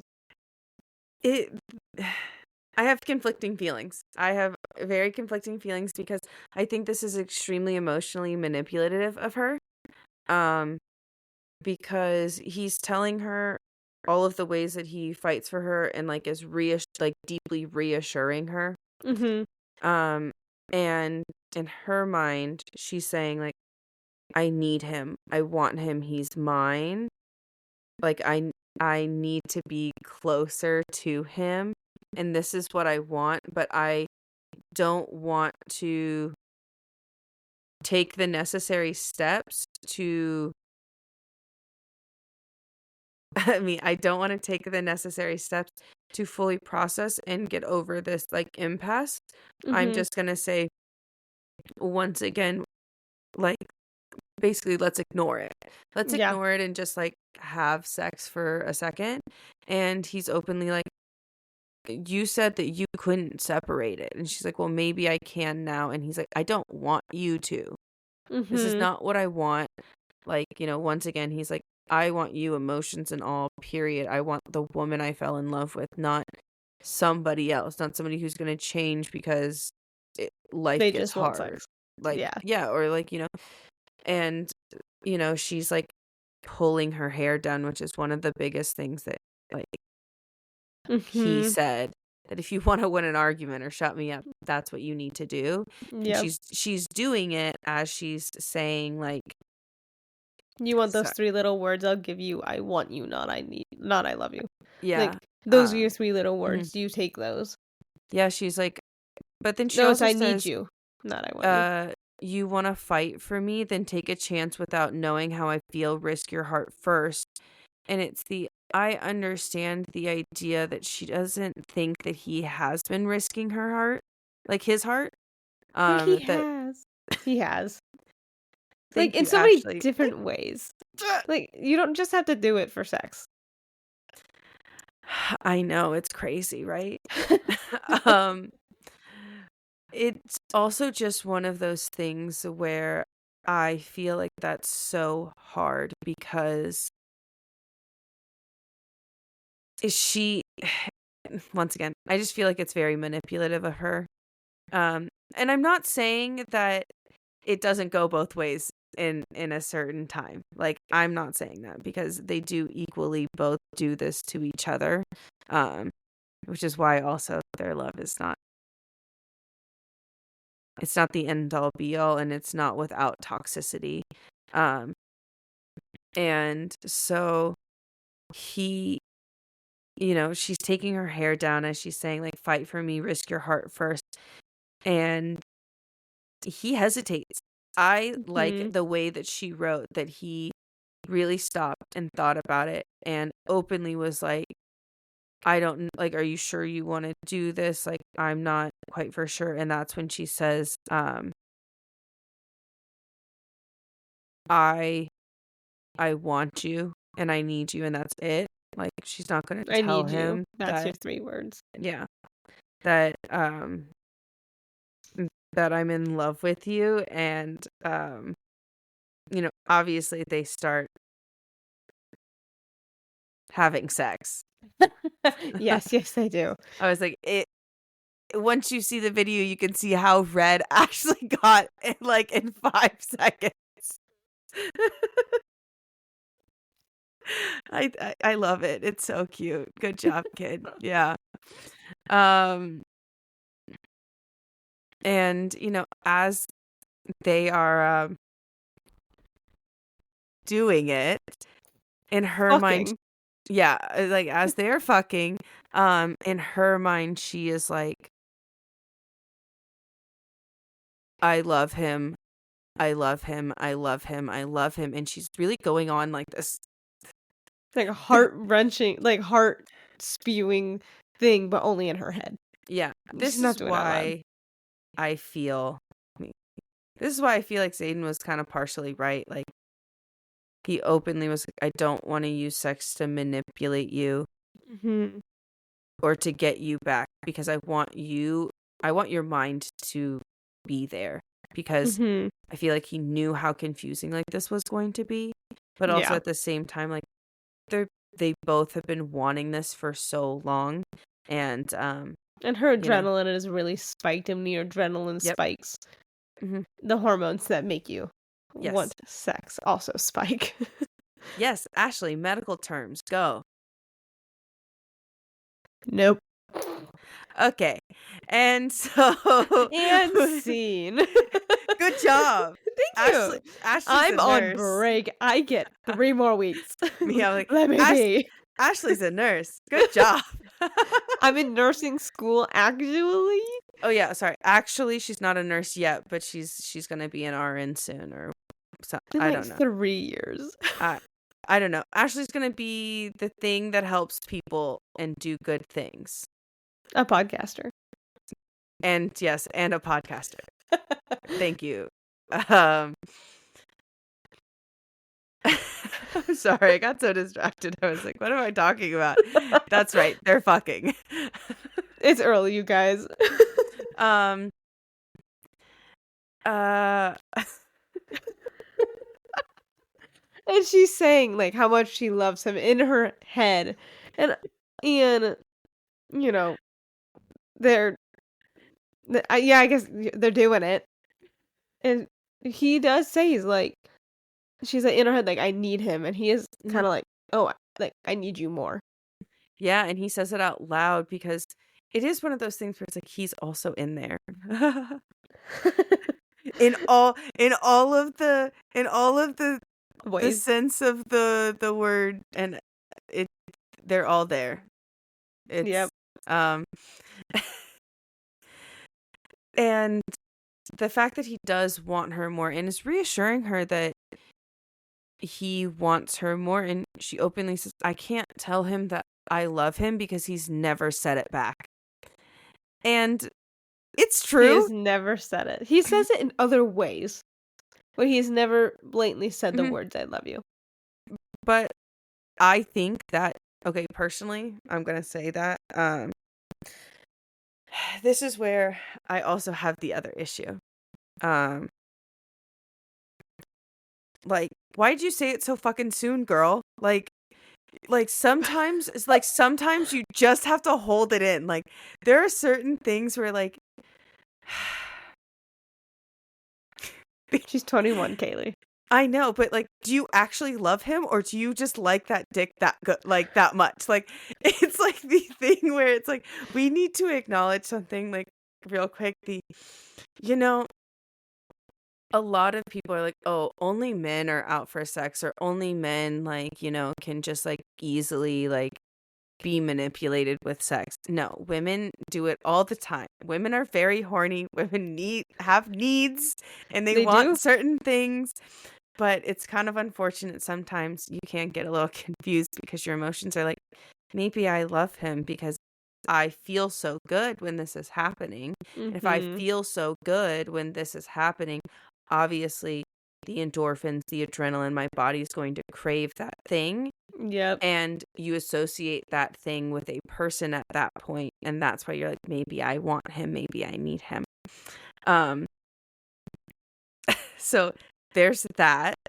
But I also think that it's really fucked that he hasn't said it to her. Like, you Absolutely. claim that you want this woman entirely, and yet you won't do that because you are, first of all, he's being selfish by not saying it.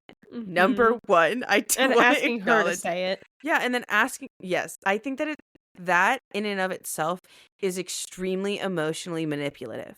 Mhm. That is like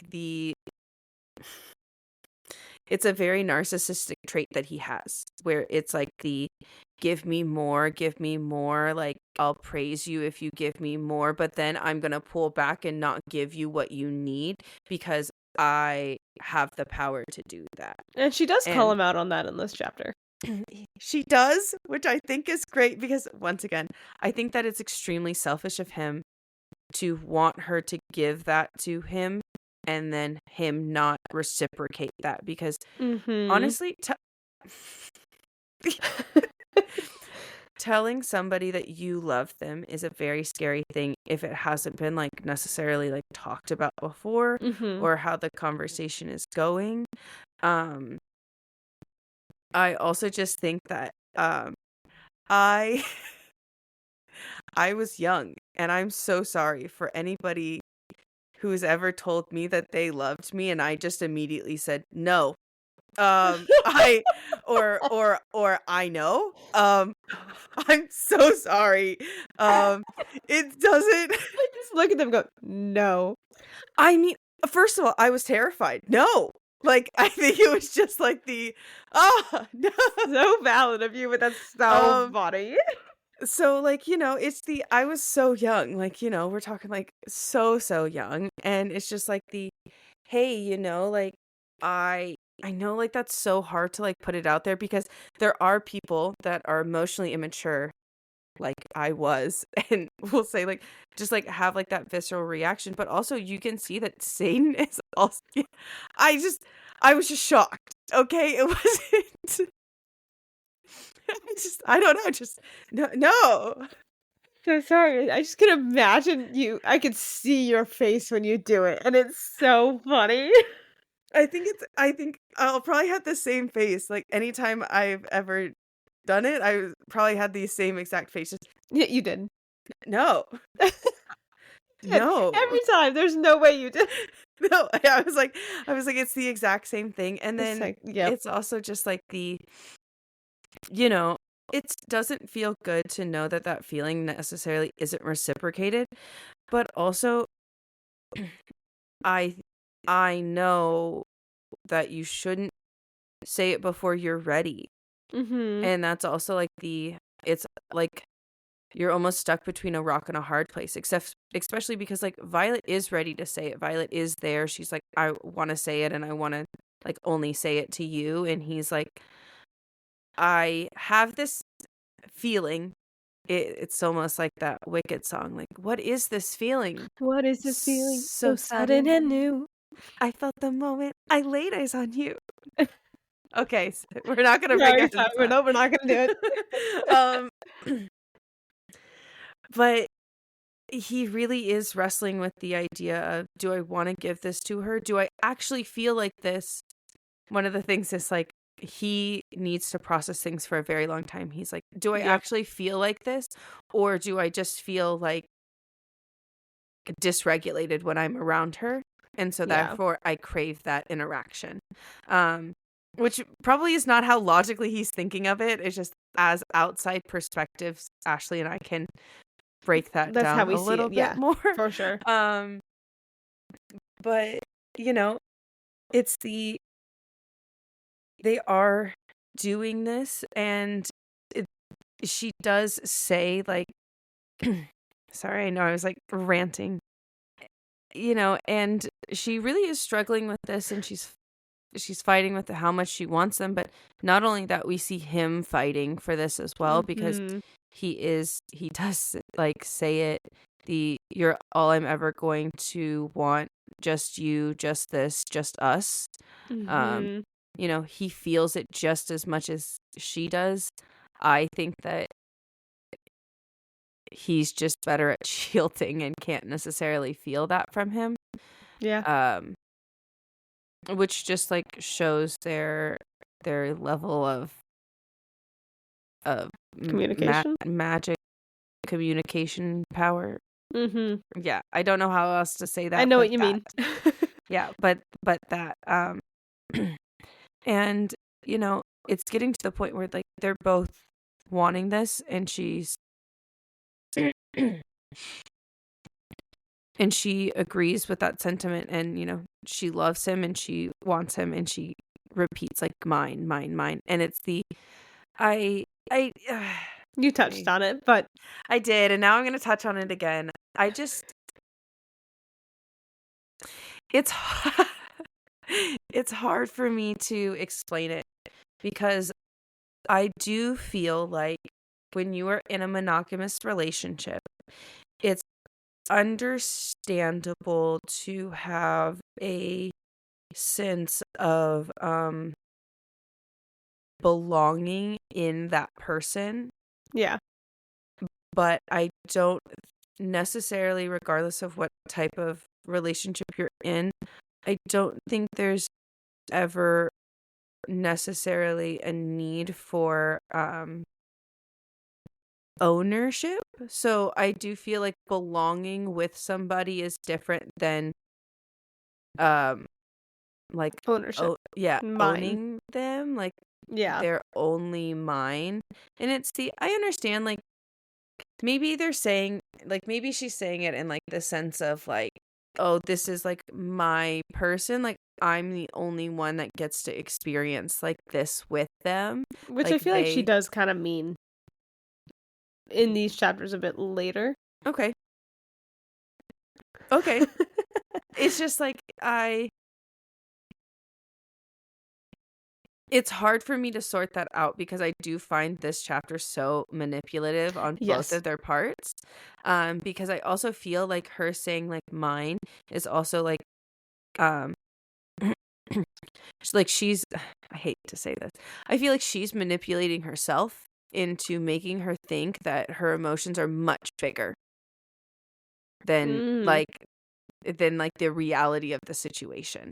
So it's like not necessarily like I'm like I'm not upset that she like is like that You're she not upset that she's upset that he is doing these things. yes. I'm upset that she's like kind of doing it to herself too. And like that's where the emotional mind can like that anxiety can play like tricks on you almost Mhm. and like heighten certain emotions, and I just feel like she's emotionally like manipulating herself almost. I don't know if that makes any sense at all, No, that but makes sense because that's possible. It's like you can manipulate manipulate. manipulate your emotions to make them bigger or even like smaller. Like, Mhm. oh, like it's okay. Like that could just kind of be brushed aside. It's okay. Yeah, exactly. And I just I think that's honestly why the word mind makes me feel uncomfortable in This context, especially.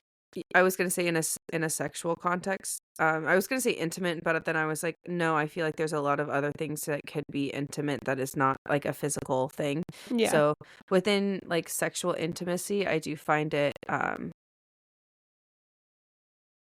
it's like slightly uncomfortable for me in particular. It may not be for other people, and other people may like, obviously really fucking love that shit. And hey, if you love that shit, good for you.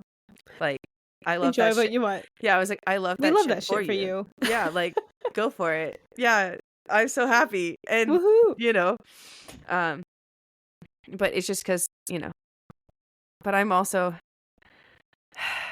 I don't know. I'm also an emo kid that's like, I don't have big feelings, but I have big, big feelings.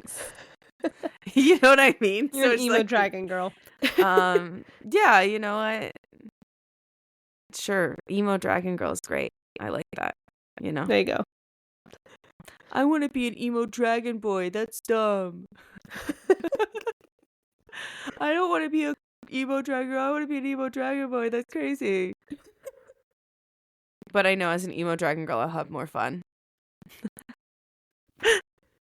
It's true. Yeah? And then I did like this line because I thought it was funny, but she does say, don't treat me like like I'm breakable, and he just replies, I know exactly what you need. Yeah.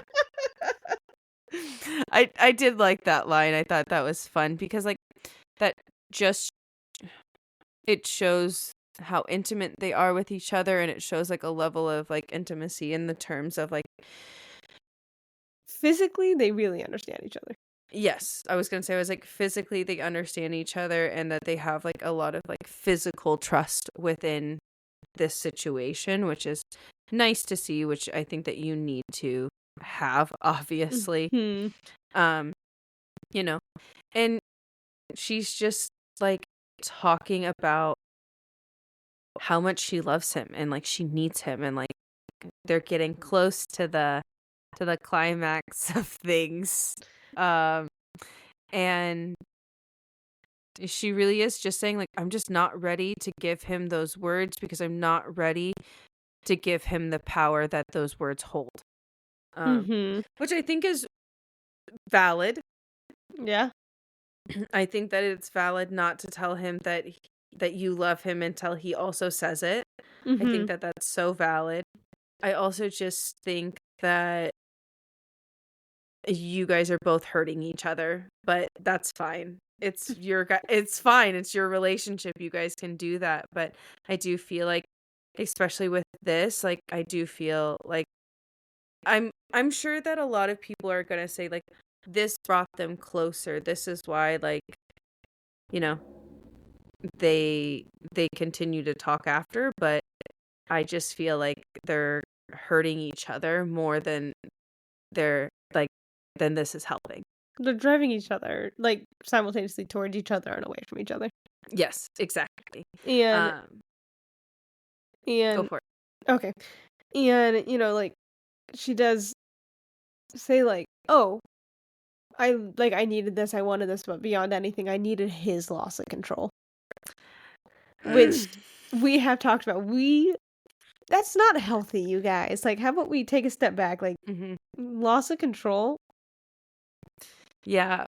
which I guess I could see her point of view in the sense of he's always calm, cool, and collected. But also, why would you want them to lose control? Okay, like she says it like this is what I've craved beyond anything else, beyond his secrets is his loss of control. And it's one of those things where I'm like, okay, let's break this down for a second. Everybody buckle up. Everybody ready? You got your seatbelts on? I'm ready. Strapping in. Let's do it. Let's do it. You know. Okay, here we go. I think that this is a really great depiction of the anxious attachment style. Is that a great attachment style? You know, it could use a little work. Are other attachment styles the best? Like avoidant attachment styles like Zayden? You know, could use some work. You know, we love secure attachment styles, period.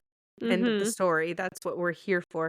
But we are also going to point out that, like, we are also going to point out certain toxic attachment styles. And Yeah. I just feel like this one really shows her anxious attachment style, her want, because she does feel that sense of abandonment in the terms of Violet, no surprise, is a people pleaser. Wow. It's crazy. What? That's insane. I would have never guessed. Never, not once. But because she does have these large people-pleasing tendencies, she does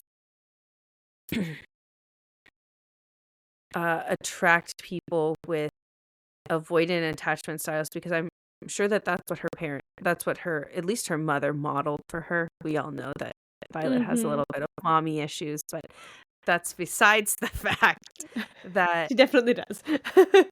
but like Ashley was saying, it's odd to want to see your partner unravel like that.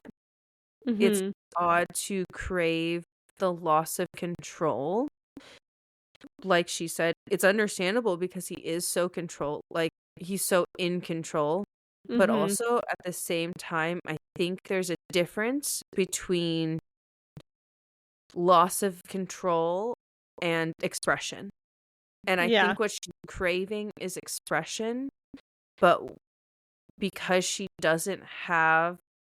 she herself doesn't know what it should look like in a healthy manner, she's saying, oh, if there's this large explosion, when I feel that very like big like upturn, like, you know, it's either up or down, there's no like in the middle. Yep. And so it's like when that big explosions happens, like we're on like the upper level, we're all very heightened. That's when I experience the most love and connection, when that in and of itself is not healthy. No. Gotta say it. It's not healthy. It is not. And also the I guess from her point of view, like, understand, like, oh, like, he trusts me enough to Mhm. not have that cool, calm demeanor in this situation, but it is really interesting that she craves that most of all, Yeah, because, like and you said, I do believe she is craving that emotional intimacy, and that's what that loss of control is, mhm. but it's just in a very different way than like, she needs it in a different way, and you could just tell throughout this entire book that's what she's craving. She wants the honesty. She wants the like, him to be open, tell her I love you, and, like, Mhm. she wants all of these things, and that's all emotional things, Yeah, I feel and she like obviously does want him physically, you could see that yeah, in this chapter and throughout the book, but for but through her but for her, you could tell it very much is, "I just wanna know what's going on, and I mhm. want you to be honest with me about your feelings," and that's where Yeah, I think that loss of control is coming in such a big play for her. exactly, and I think, like, that is what makes this so difficult because she is lacking emotional, intimacy From from him, everybody, and and yeah, everybody. and She's not getting it everybody from anybody right now uh, because she's mhm. closing herself off. Yes. Absolutely. This is why you also need friends. Um, 'Cause you can't get it all from one person. exactly. And I feel like that's why she's saying that. But that in and of itself, just like what a like that's just like such a toxic statement, like in terms of that, because I I understand like the I understand you want him to be yours physically and like that like sense of the term, but I just like it's hard because that statement in and of itself is not a good statement. Mhm. That's an inside thought that should not you can talk about it with your friends, but don't ever I mean, sure, I guess if you have like a partner that you really want to talk about it, but say talk about that with your friends. Sort that out, Yeah. really get some feedback or your therapist or just like anything because Yeah. that's not necessarily a really healthy mindset to be going into it with because why would you want that for your partner? And also, the loss of control is such a prevalent thing every time they have sex from here Mm, on out. mhm. And it's one of those things where it's like I feel like that loss of control is like for her really almost like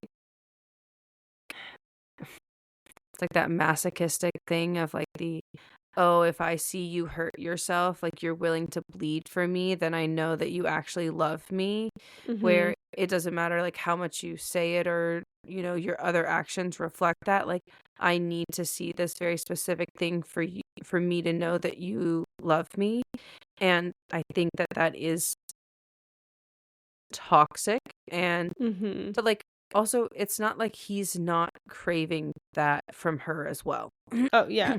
And it's um I feel like that's also his way of showing that he loves her mhm. in a way, and it's just not healthy, like, say the words, man. Yeah. You can be open about your feelings. Yeah, you can be open about your feelings, but also the idea of nobody's perfect. Mhm.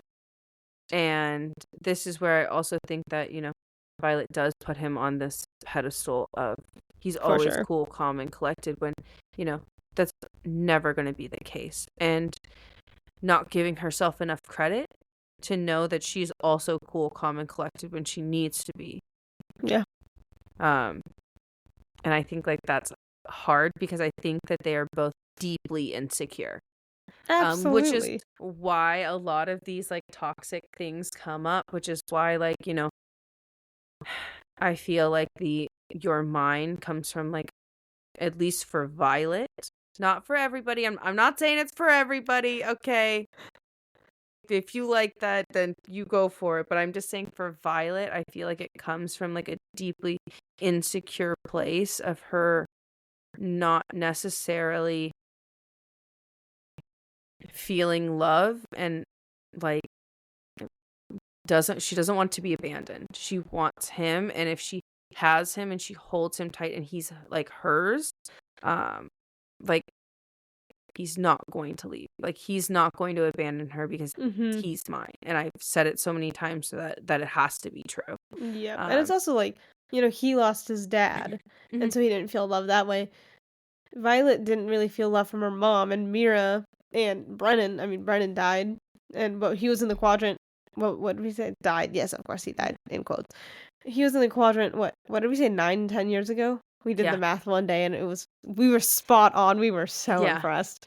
And so he was in the quadrant 10 years ago, and now he was a lieutenant for 6, and then he's been dead for 6 years.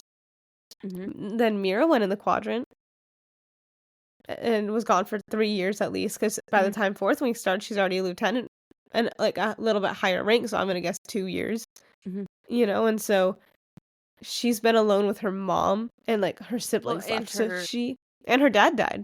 yeah, I was gonna say, I was like, and her dad died when she was quite young. Yeah, after Brennan's death. Hmm. So, and she was in her young teens, and that I feel like Yeah. is such a hard place to lose a parent. Yeah, and I honestly feel like what really happened was her mom wasn't around. Her mom was Mhm. on like assignment or doing whatever, I and she also feel was like her alone mom in the Go ahead. archives.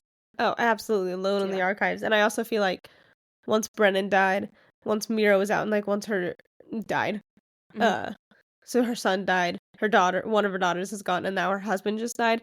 I really think that once all that happened, uh, Lilith, right? Hmm. Lilith put her head down and just kept working, just to not Yeah, like, she probably doubled her workload just to not be in the house, not be around things that will remind her of her husband, of her son, of her for daughter. sure. And yes, she has Violet, but Violet, she's in the archives.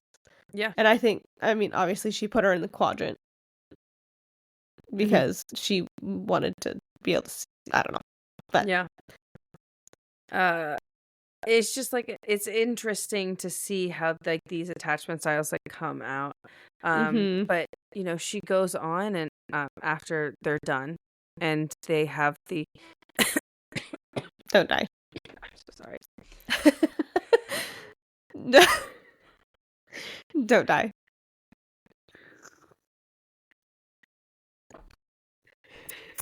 Ow. um after they're done and they both climax and it is like the let go, let go, let go. They're both Yeah. telling each other to let go and like, obviously Violet is I'm so sorry. That was so I'm so sorry. Okay. Get back on track, Kaylee. That was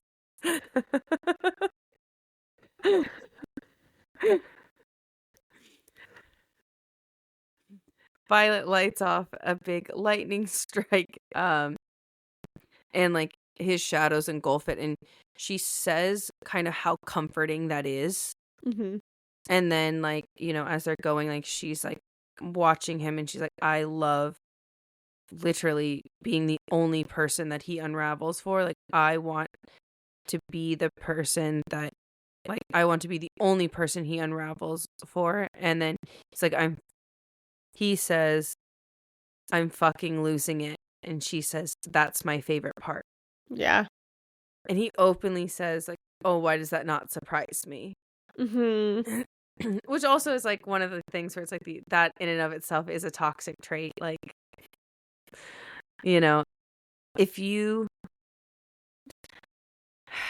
the reason why I say like that is a toxic trait for Zayden to be like, why does that not surprise me? Is the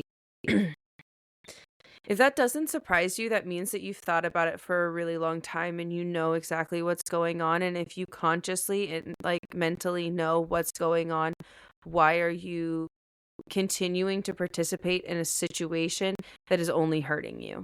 Mhm. But Go off, also, Kaylee. like, I mean, I wish I could sometimes take my own fucking advice because, like, but also it's like, I also think that shows the human condition where some of Mhm. us can recognize that, but we're choosing to participate in this scenario because we really think that things are going to be different or something. And I'm Yeah. like, remember the definition of insanity. I feel like I say the definition of insanity um at least like once or like twice a week with my therapist. Like, I'm not gonna lie about it because I'm like, Really? yes, because the definition of insanity is doing the exact same thing the exact same way and then expecting different results. And sometimes Mhm. I get furious about certain things because I feel like it really is that. And I'm like, why is there no change? Like, Mhm. if I'm actively making a change, why is the situation not changing when I'm approaching it differently? But it literally feels like I'm crazy and that I'm Yeah, doing and the it's exact I same feel like thing. that's also I know you and I have talked, it's like with people, and if Hmm. and everybody complains. That's Oh, so absolutely. valid. Everybody Hmm. complains. I complain, you complain, because Yeah, being it's natural. human is hard. It's natural. You Yeah. need a vent. Hmm. And I know Kaylee and I know you and I have talked about it, where it's you can complain, you can vent to me all you want, but if you're not changing the situation, like if you're not Yeah. doing anything to help it, you're not doing anything to fix it, you're not doing anything, hey, let me take a step back. And you're Yeah. just kind of venting about the same thing over and over and over. And you're just like, no, no, no, it's fine. No, no, no. It gets so exhausting. Like It it's, does. and it's, I love you, not like in general. I can love the Hmm. person as a friend. I can love, but it's, but like, you need to stop. Either like fix Yeah. it or shut up, please, because Hmm. I'm going insane. Absolutely. And it's just like the it's hard to do that, but it's also like the I do think that it shows like a great part of the human condition of the, Mhm. well, maybe if I like let this happen, I'll feel more too. Mhm. Like in terms for him, he's like, oh, maybe if I like do this, like it'll feel more real. And like if if I feel how much she loves me and I beg for her to tell me, even though I don't reciprocate it, then like if she says it enough to me, I'll feel it enough. And then once I feel it enough, then I'll feel worthy and then I'll be able to give her those words almost. Yeah. And it's the, once again, very toxic patterns. Mhm. Um, where, And do you think that he's doing it one I don't think he's doing because he thinks he's like that, all that. But Mhm. also, like you said, I do think he is doing it because he doesn't believe that he's worth it.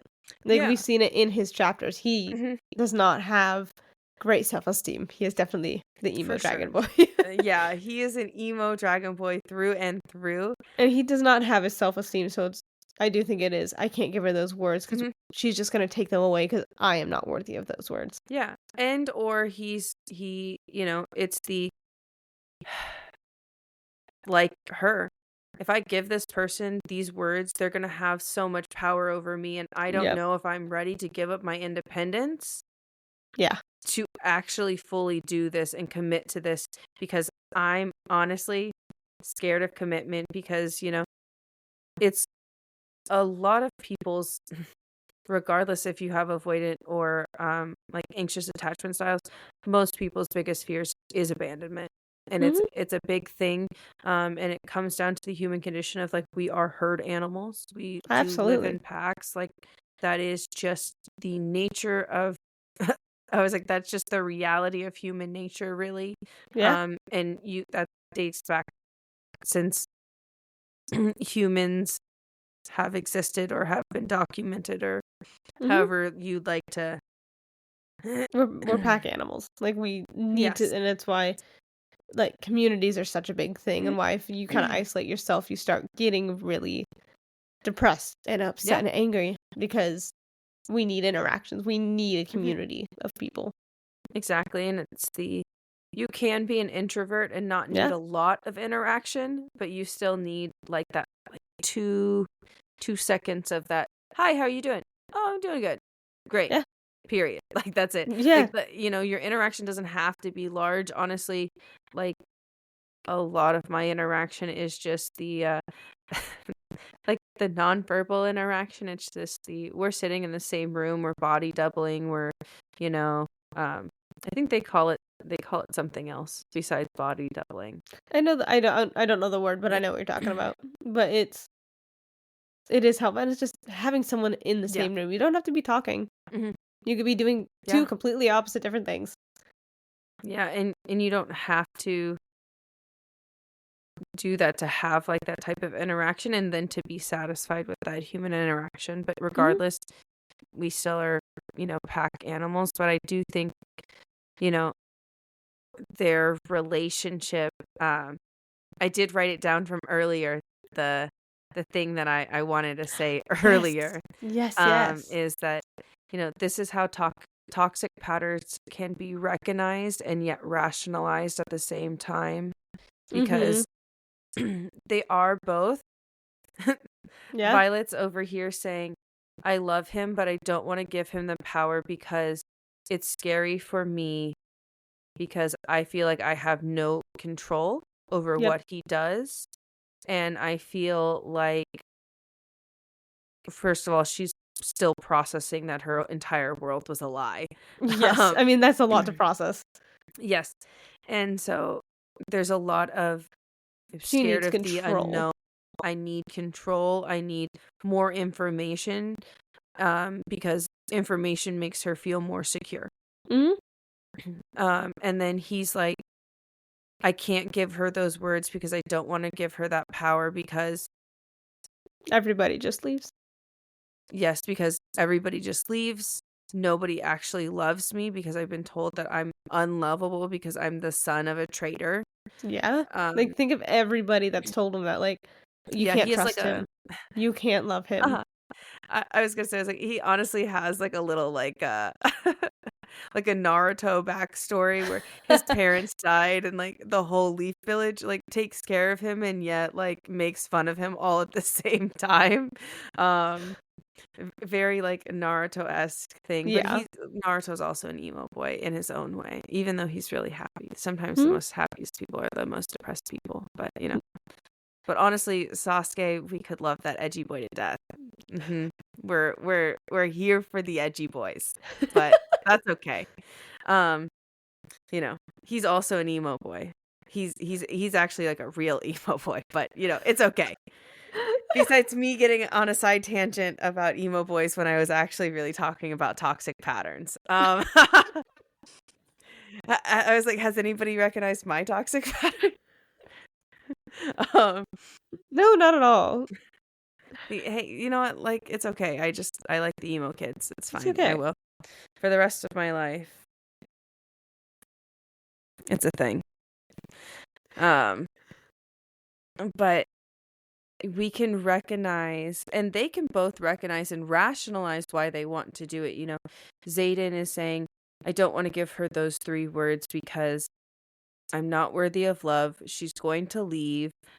I do understand that Xaden has more to risk in terms of that, because, he's also risking in a broader scope the entire revolution. The entire lives of everybody else. But also at this point, he already has risked them. Like, I feel like that risk is almost off the table because she's already basically a part of it. Yeah. So I don't want to necessarily give him that out because I feel like that one has already been taken and is off the table. And so it really is just I'm not worthy of love and she's going to leave, which is like why he's not saying it. But also them being like rationalizing it in terms of like Violet being like, oh, he's just not ready, like it's okay, like, but like if I like do this and this, he's gonna give me what I want. And then he's also saying the same thing, like, oh, if I do this and this, she'll take me back, you know. And sometimes love is not conditional. And you have to, yes, like they're working on it, but also not gonna lie, some of the like asks that they're asking is not that great. Also slightly toxic. Like their asks are slightly toxic, but yes, I think that they'll grow and see how that changes. I think they need to spend time apart. I agree. To grow. I agree. Because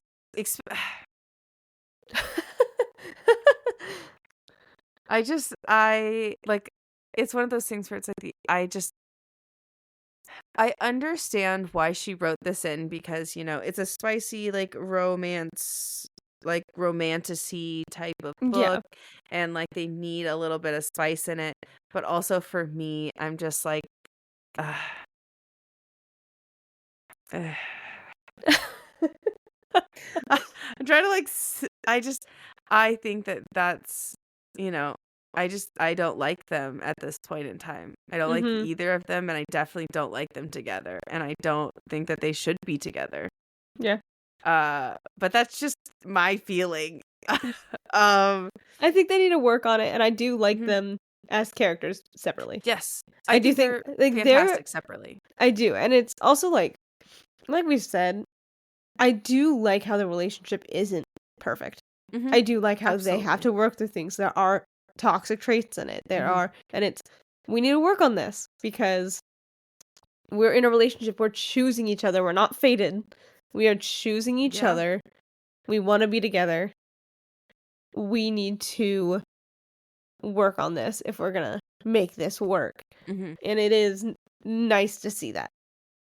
Yeah, it's really nice to see them work on it, and you know, it's interesting because after they're done having sex, we see Zayden kind of quote unquote work on it in a different way because he says, we have two options.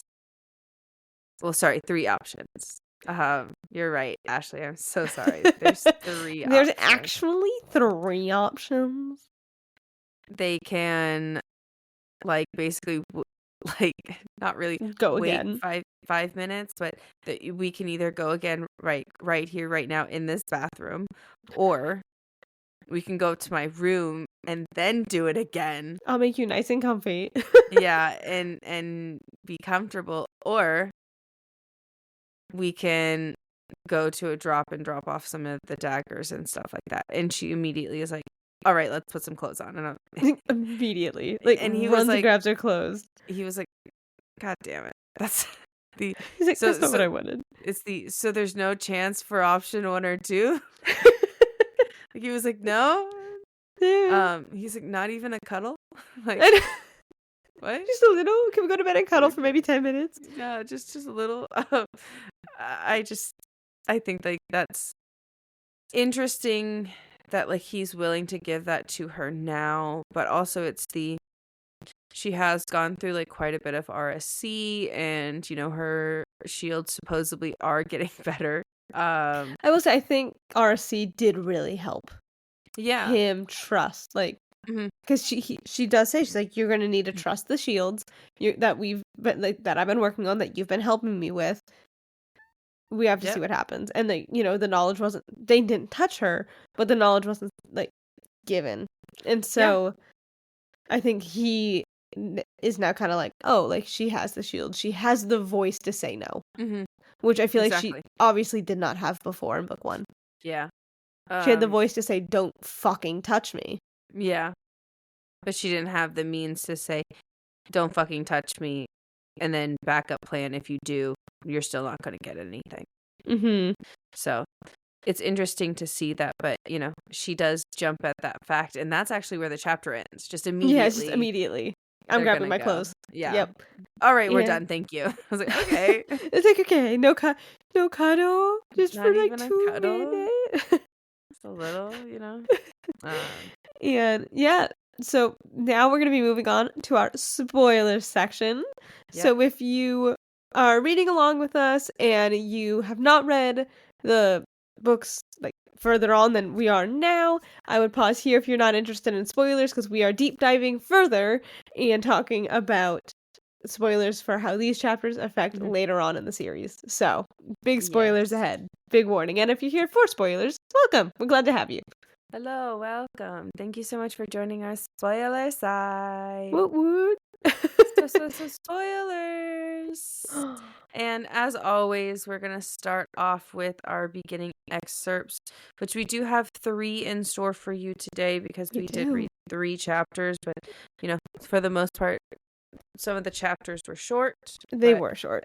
Let's get into the beginning excerpts. Okay. So, the first one, I'm going to move my mic so I can read. So, if it screeches, hold. Yep.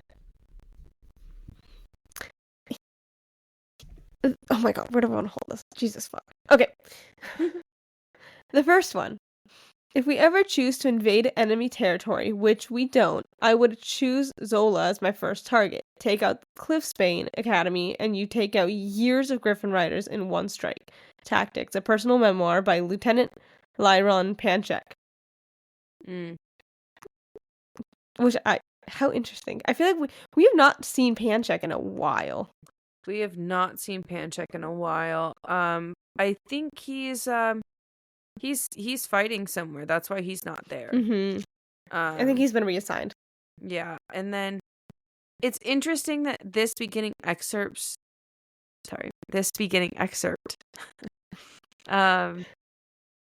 focuses on the Griffin Riders because there's nothing in the chapter to do with Griffin Riders unless this is like the what if this is their, like, what if this is Bethskyeth's whatever town was mentioned? Yeah, it is. It's Cliffsbane Academy is their Basgiath War College. Well, no, what I'm saying is the the town that Panchek was like, oh, I would take out this town first. Yeah. What if the town that was taken out in the chapter is like Bethskyeth's? Does that make sense? Yeah. Trying to say? Yeah. Like that is the town. Mm-hmm. That would be, the best one to take out if they were gonna take out Bethskyeth. So very interesting to like know. I am kind of curious about why she put that one there. Mm-hmm. Because for me, like, it's an interesting spot. Yeah, I was like, for me, like, I haven't been able to like logic it in yet. Yeah. Maybe because it's talking about fighting, but I do agree, like, maybe it's because the Basgiath town thing, like, claimed to be attacked, and so it's kind of like, hey. Yeah, or maybe they are, I don't know, I'm like, maybe they're trying to, like, maybe she's, like, trying to state that, like, Griffins also have the school, because, like, technically this is the first mention of it. Mm-hmm. But I'm also like, why would she put it in this chapter and not in like chapter 27 when they actually go and see the rendezvous? Yeah, when they actually like go to the rendezvous and like meet everybody. Yeah, very interesting. And so then this chapter, so chapter 26, which it was nice having a shorter chapter. Yeah. Menders are not healers. Healers are bound to the code of Cryaton, sworn to aid all the time of need and never to harm a beating heart. Menders are riders. They are only sworn to the codex, and they can easily bring harm as heal. Yeah. Major Frederick Modern Guide for Healers. Oh, okay. Interesting that that's in the guide for healers. Mm-hmm. And not necessarily. And so we figured out that Menders. Because I know that you and I were like, oh, like Menders are healers. No, it's a signet. Menders, it's a signet. So that's why they have dragons. That's why Brennan has a dragon. Which very clearly stated in that, like, Menders are riders, period. They're only sworn to the codex. And it is interesting, and I do think it's interesting in how it is like they can bring harm as heal. And so, like, obviously, like, it's Jack is now alive, but he's been alive. He's a venom. He doesn't die. Yeah. And so they were just mending his bones because he was probably. Also, sorry to cut you off there. Did you notice that in the chapter it says that he had glacier blue eyes again? Yep. Just wanted to throw it out there. Yep. I didn't throw it out there in the chapter because I was like, we can't. We're almost there. We're almost there. But I did, and I was like, how interesting. And I do think it's interesting because we know two menders, Nolan and Brennan. Yes. And so I think it's interesting. And those are the two people that always heal Violet. So I'm wondering if this will come into play a bit more because Violet's memory is gone and like she's hurt. And so I'm curious if it's gonna come into play a little bit more, and if it's harming her. Gonna, like Brennan is, like, very carefully harming her. Yeah. Ashley hates Brennan. Ashley has always hated I Brennan. don't he just has like this want to throw it vibe out that there that Ashley like does not trust Brennan I don't, like as far as she can throw anything, which is which is not not very far. far. I was like, But which is not far at all. it's just I don't trust him. I just Yeah, don't, and, she's like, like, there's Gail something doesn't about him. trust him. I mean, Sigale doesn't really like anybody. Sigale barely likes Violet. That is true, but it is, like, very apparent, like, oh, Sigale does not trust Venom. She's never Yes. trusted or liked Venom or Brennan. Yes. Has never trusted or liked Brennan. That is And so correct. I don't know. I don't trust him. I think there's Yeah. something up with that. I mean, we'll see later in the book. Honestly, I would not be surprised. Like we said, I think it's I think it's in the first book, the beginning excerpt about the three siblings. Absolutely. I do think that, Brennan is going to become a Venom. Unfortunately, I do think Mira might become a Venom, and I'll be very sad about it. But it's okay. And because it was foreshadowed there's Natural gonna progression. be, yeah, and it's in that beginning excerpt it was the they fight, like, 3 siblings fight, Yeah. 2 from the ground, 1 from the sky, which we know Venom pull from the ground. Yeah. Violet's from the sky, and so I think it's really there's gonna be a big sibling fight on Yeah. top, and a Violet Xaden fight. For sure. I think I think as we get on in the chapters, in the books, there's gonna be more and more fighting. I agree. And I'm very much looking forward to that because I think it's going to give a different viewpoint for them. I also just think that it's interesting that menders have more control and more power, and they are not like subject to like that code, but I'm almost positive like that, like the book or like the rule of healer. I can't remember the name. You literally just said it. Oh, hold on, I got you. I was like, The Code of Crichton. great. CHRICTON. I'm curious to know if that's a god. Oh, it sounds like one. It does. I was like, I'm curious to know if that comes up in Onyx Storm and we just didn't catch it. Yeah. Like 'Cause it as one sounds of like the one. Isle, like as like one of the Island's gods. That's interesting. That sounds like one. It does. So that's why I'm like, oh, I wonder if that is like one of the things. Wow. Like I wonder if that's what it was. Yeah. So Interesting. it is very interesting, Jack having blue eyes again. I mean, because he's not fully turned. We saw that. Yeah, he's Xaden, not fully because turned he's yet. done it twice now because of that glacier, the red rim, and it took 3 times for Xaden's eyes to kind of permanently have that different shade. Yeah, and then not only that is like at the end of this book, Jack Barlow openly was like, "Oh, it was so easy to manipulate Bade," like, and we see him do it from the very beginning. That like, the fact that Bade kept that secret for so long. Yeah, like they knew that she was gonna get in trouble. Yes, absolutely. Like that is such a big secret. But like, half of me is like, I wish that we had a POV chapter from Bade's perspective. I want to know what A, she sees in Jack Barlow, and then B, I want to know what he said and what he did to make her keep her mouth shut. To make her not see that he was a Venom, like to make her believe that he was not a Venom. And I think like that's more or less like the interesting fact about it is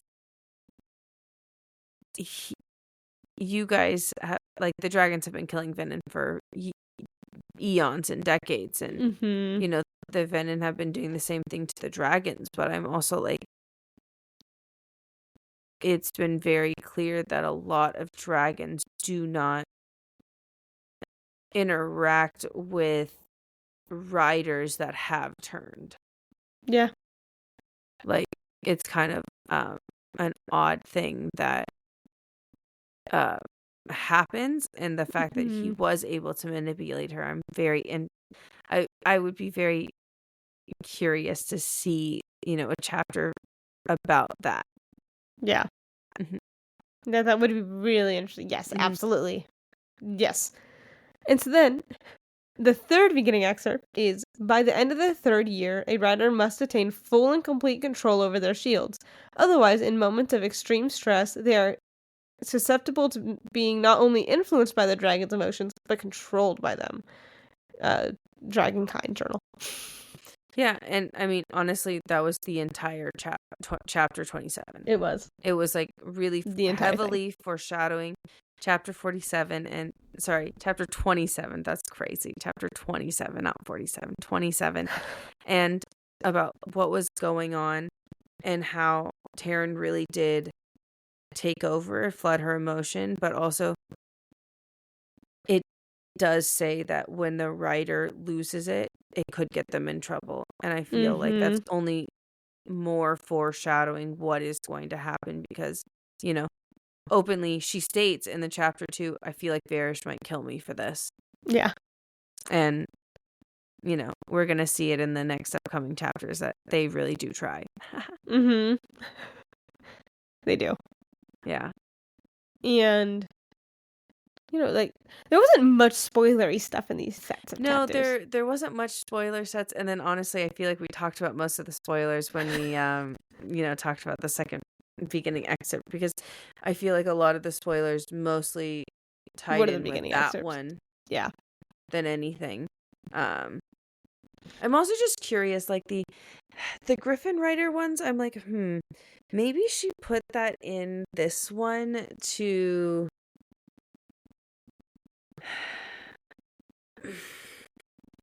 like I'm just so curious. Like I want to know what was the reasoning behind that chapter, that specific chapter having that one, because I really can't make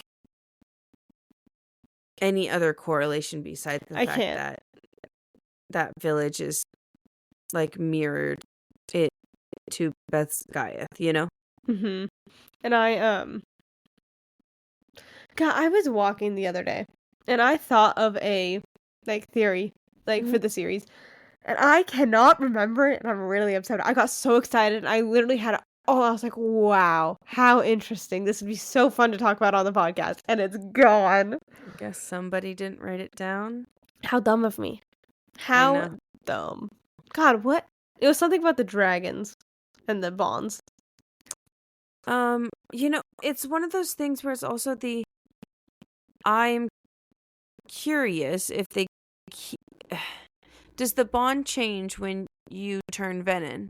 I don't know. I think we're going to find more about that in the next book, because now we have a main character that's Venin. That's true. And I remember part of my theory. Part of it was, I think the dragons, by the end of the series, they're not going to be bonding anymore. Less and less are bonding. I agree with that. I don't think that I think, again, the evil dragon theory, I think there's a lot more to it than that. But I do think, like humans, there's some on one side, some on the other. And I think every single part of these books, like each culture, because there's the humans, griffins, dragons, and Venin, I guess. So each race. Yeah, thank you. Each race, there's good and bad in both, because that's how things work. And and I think that something's gonna happen with the dragons. They're not gonna bond anymore. Because also Taryn I chose you as my last. Yeah, but also Taryn is very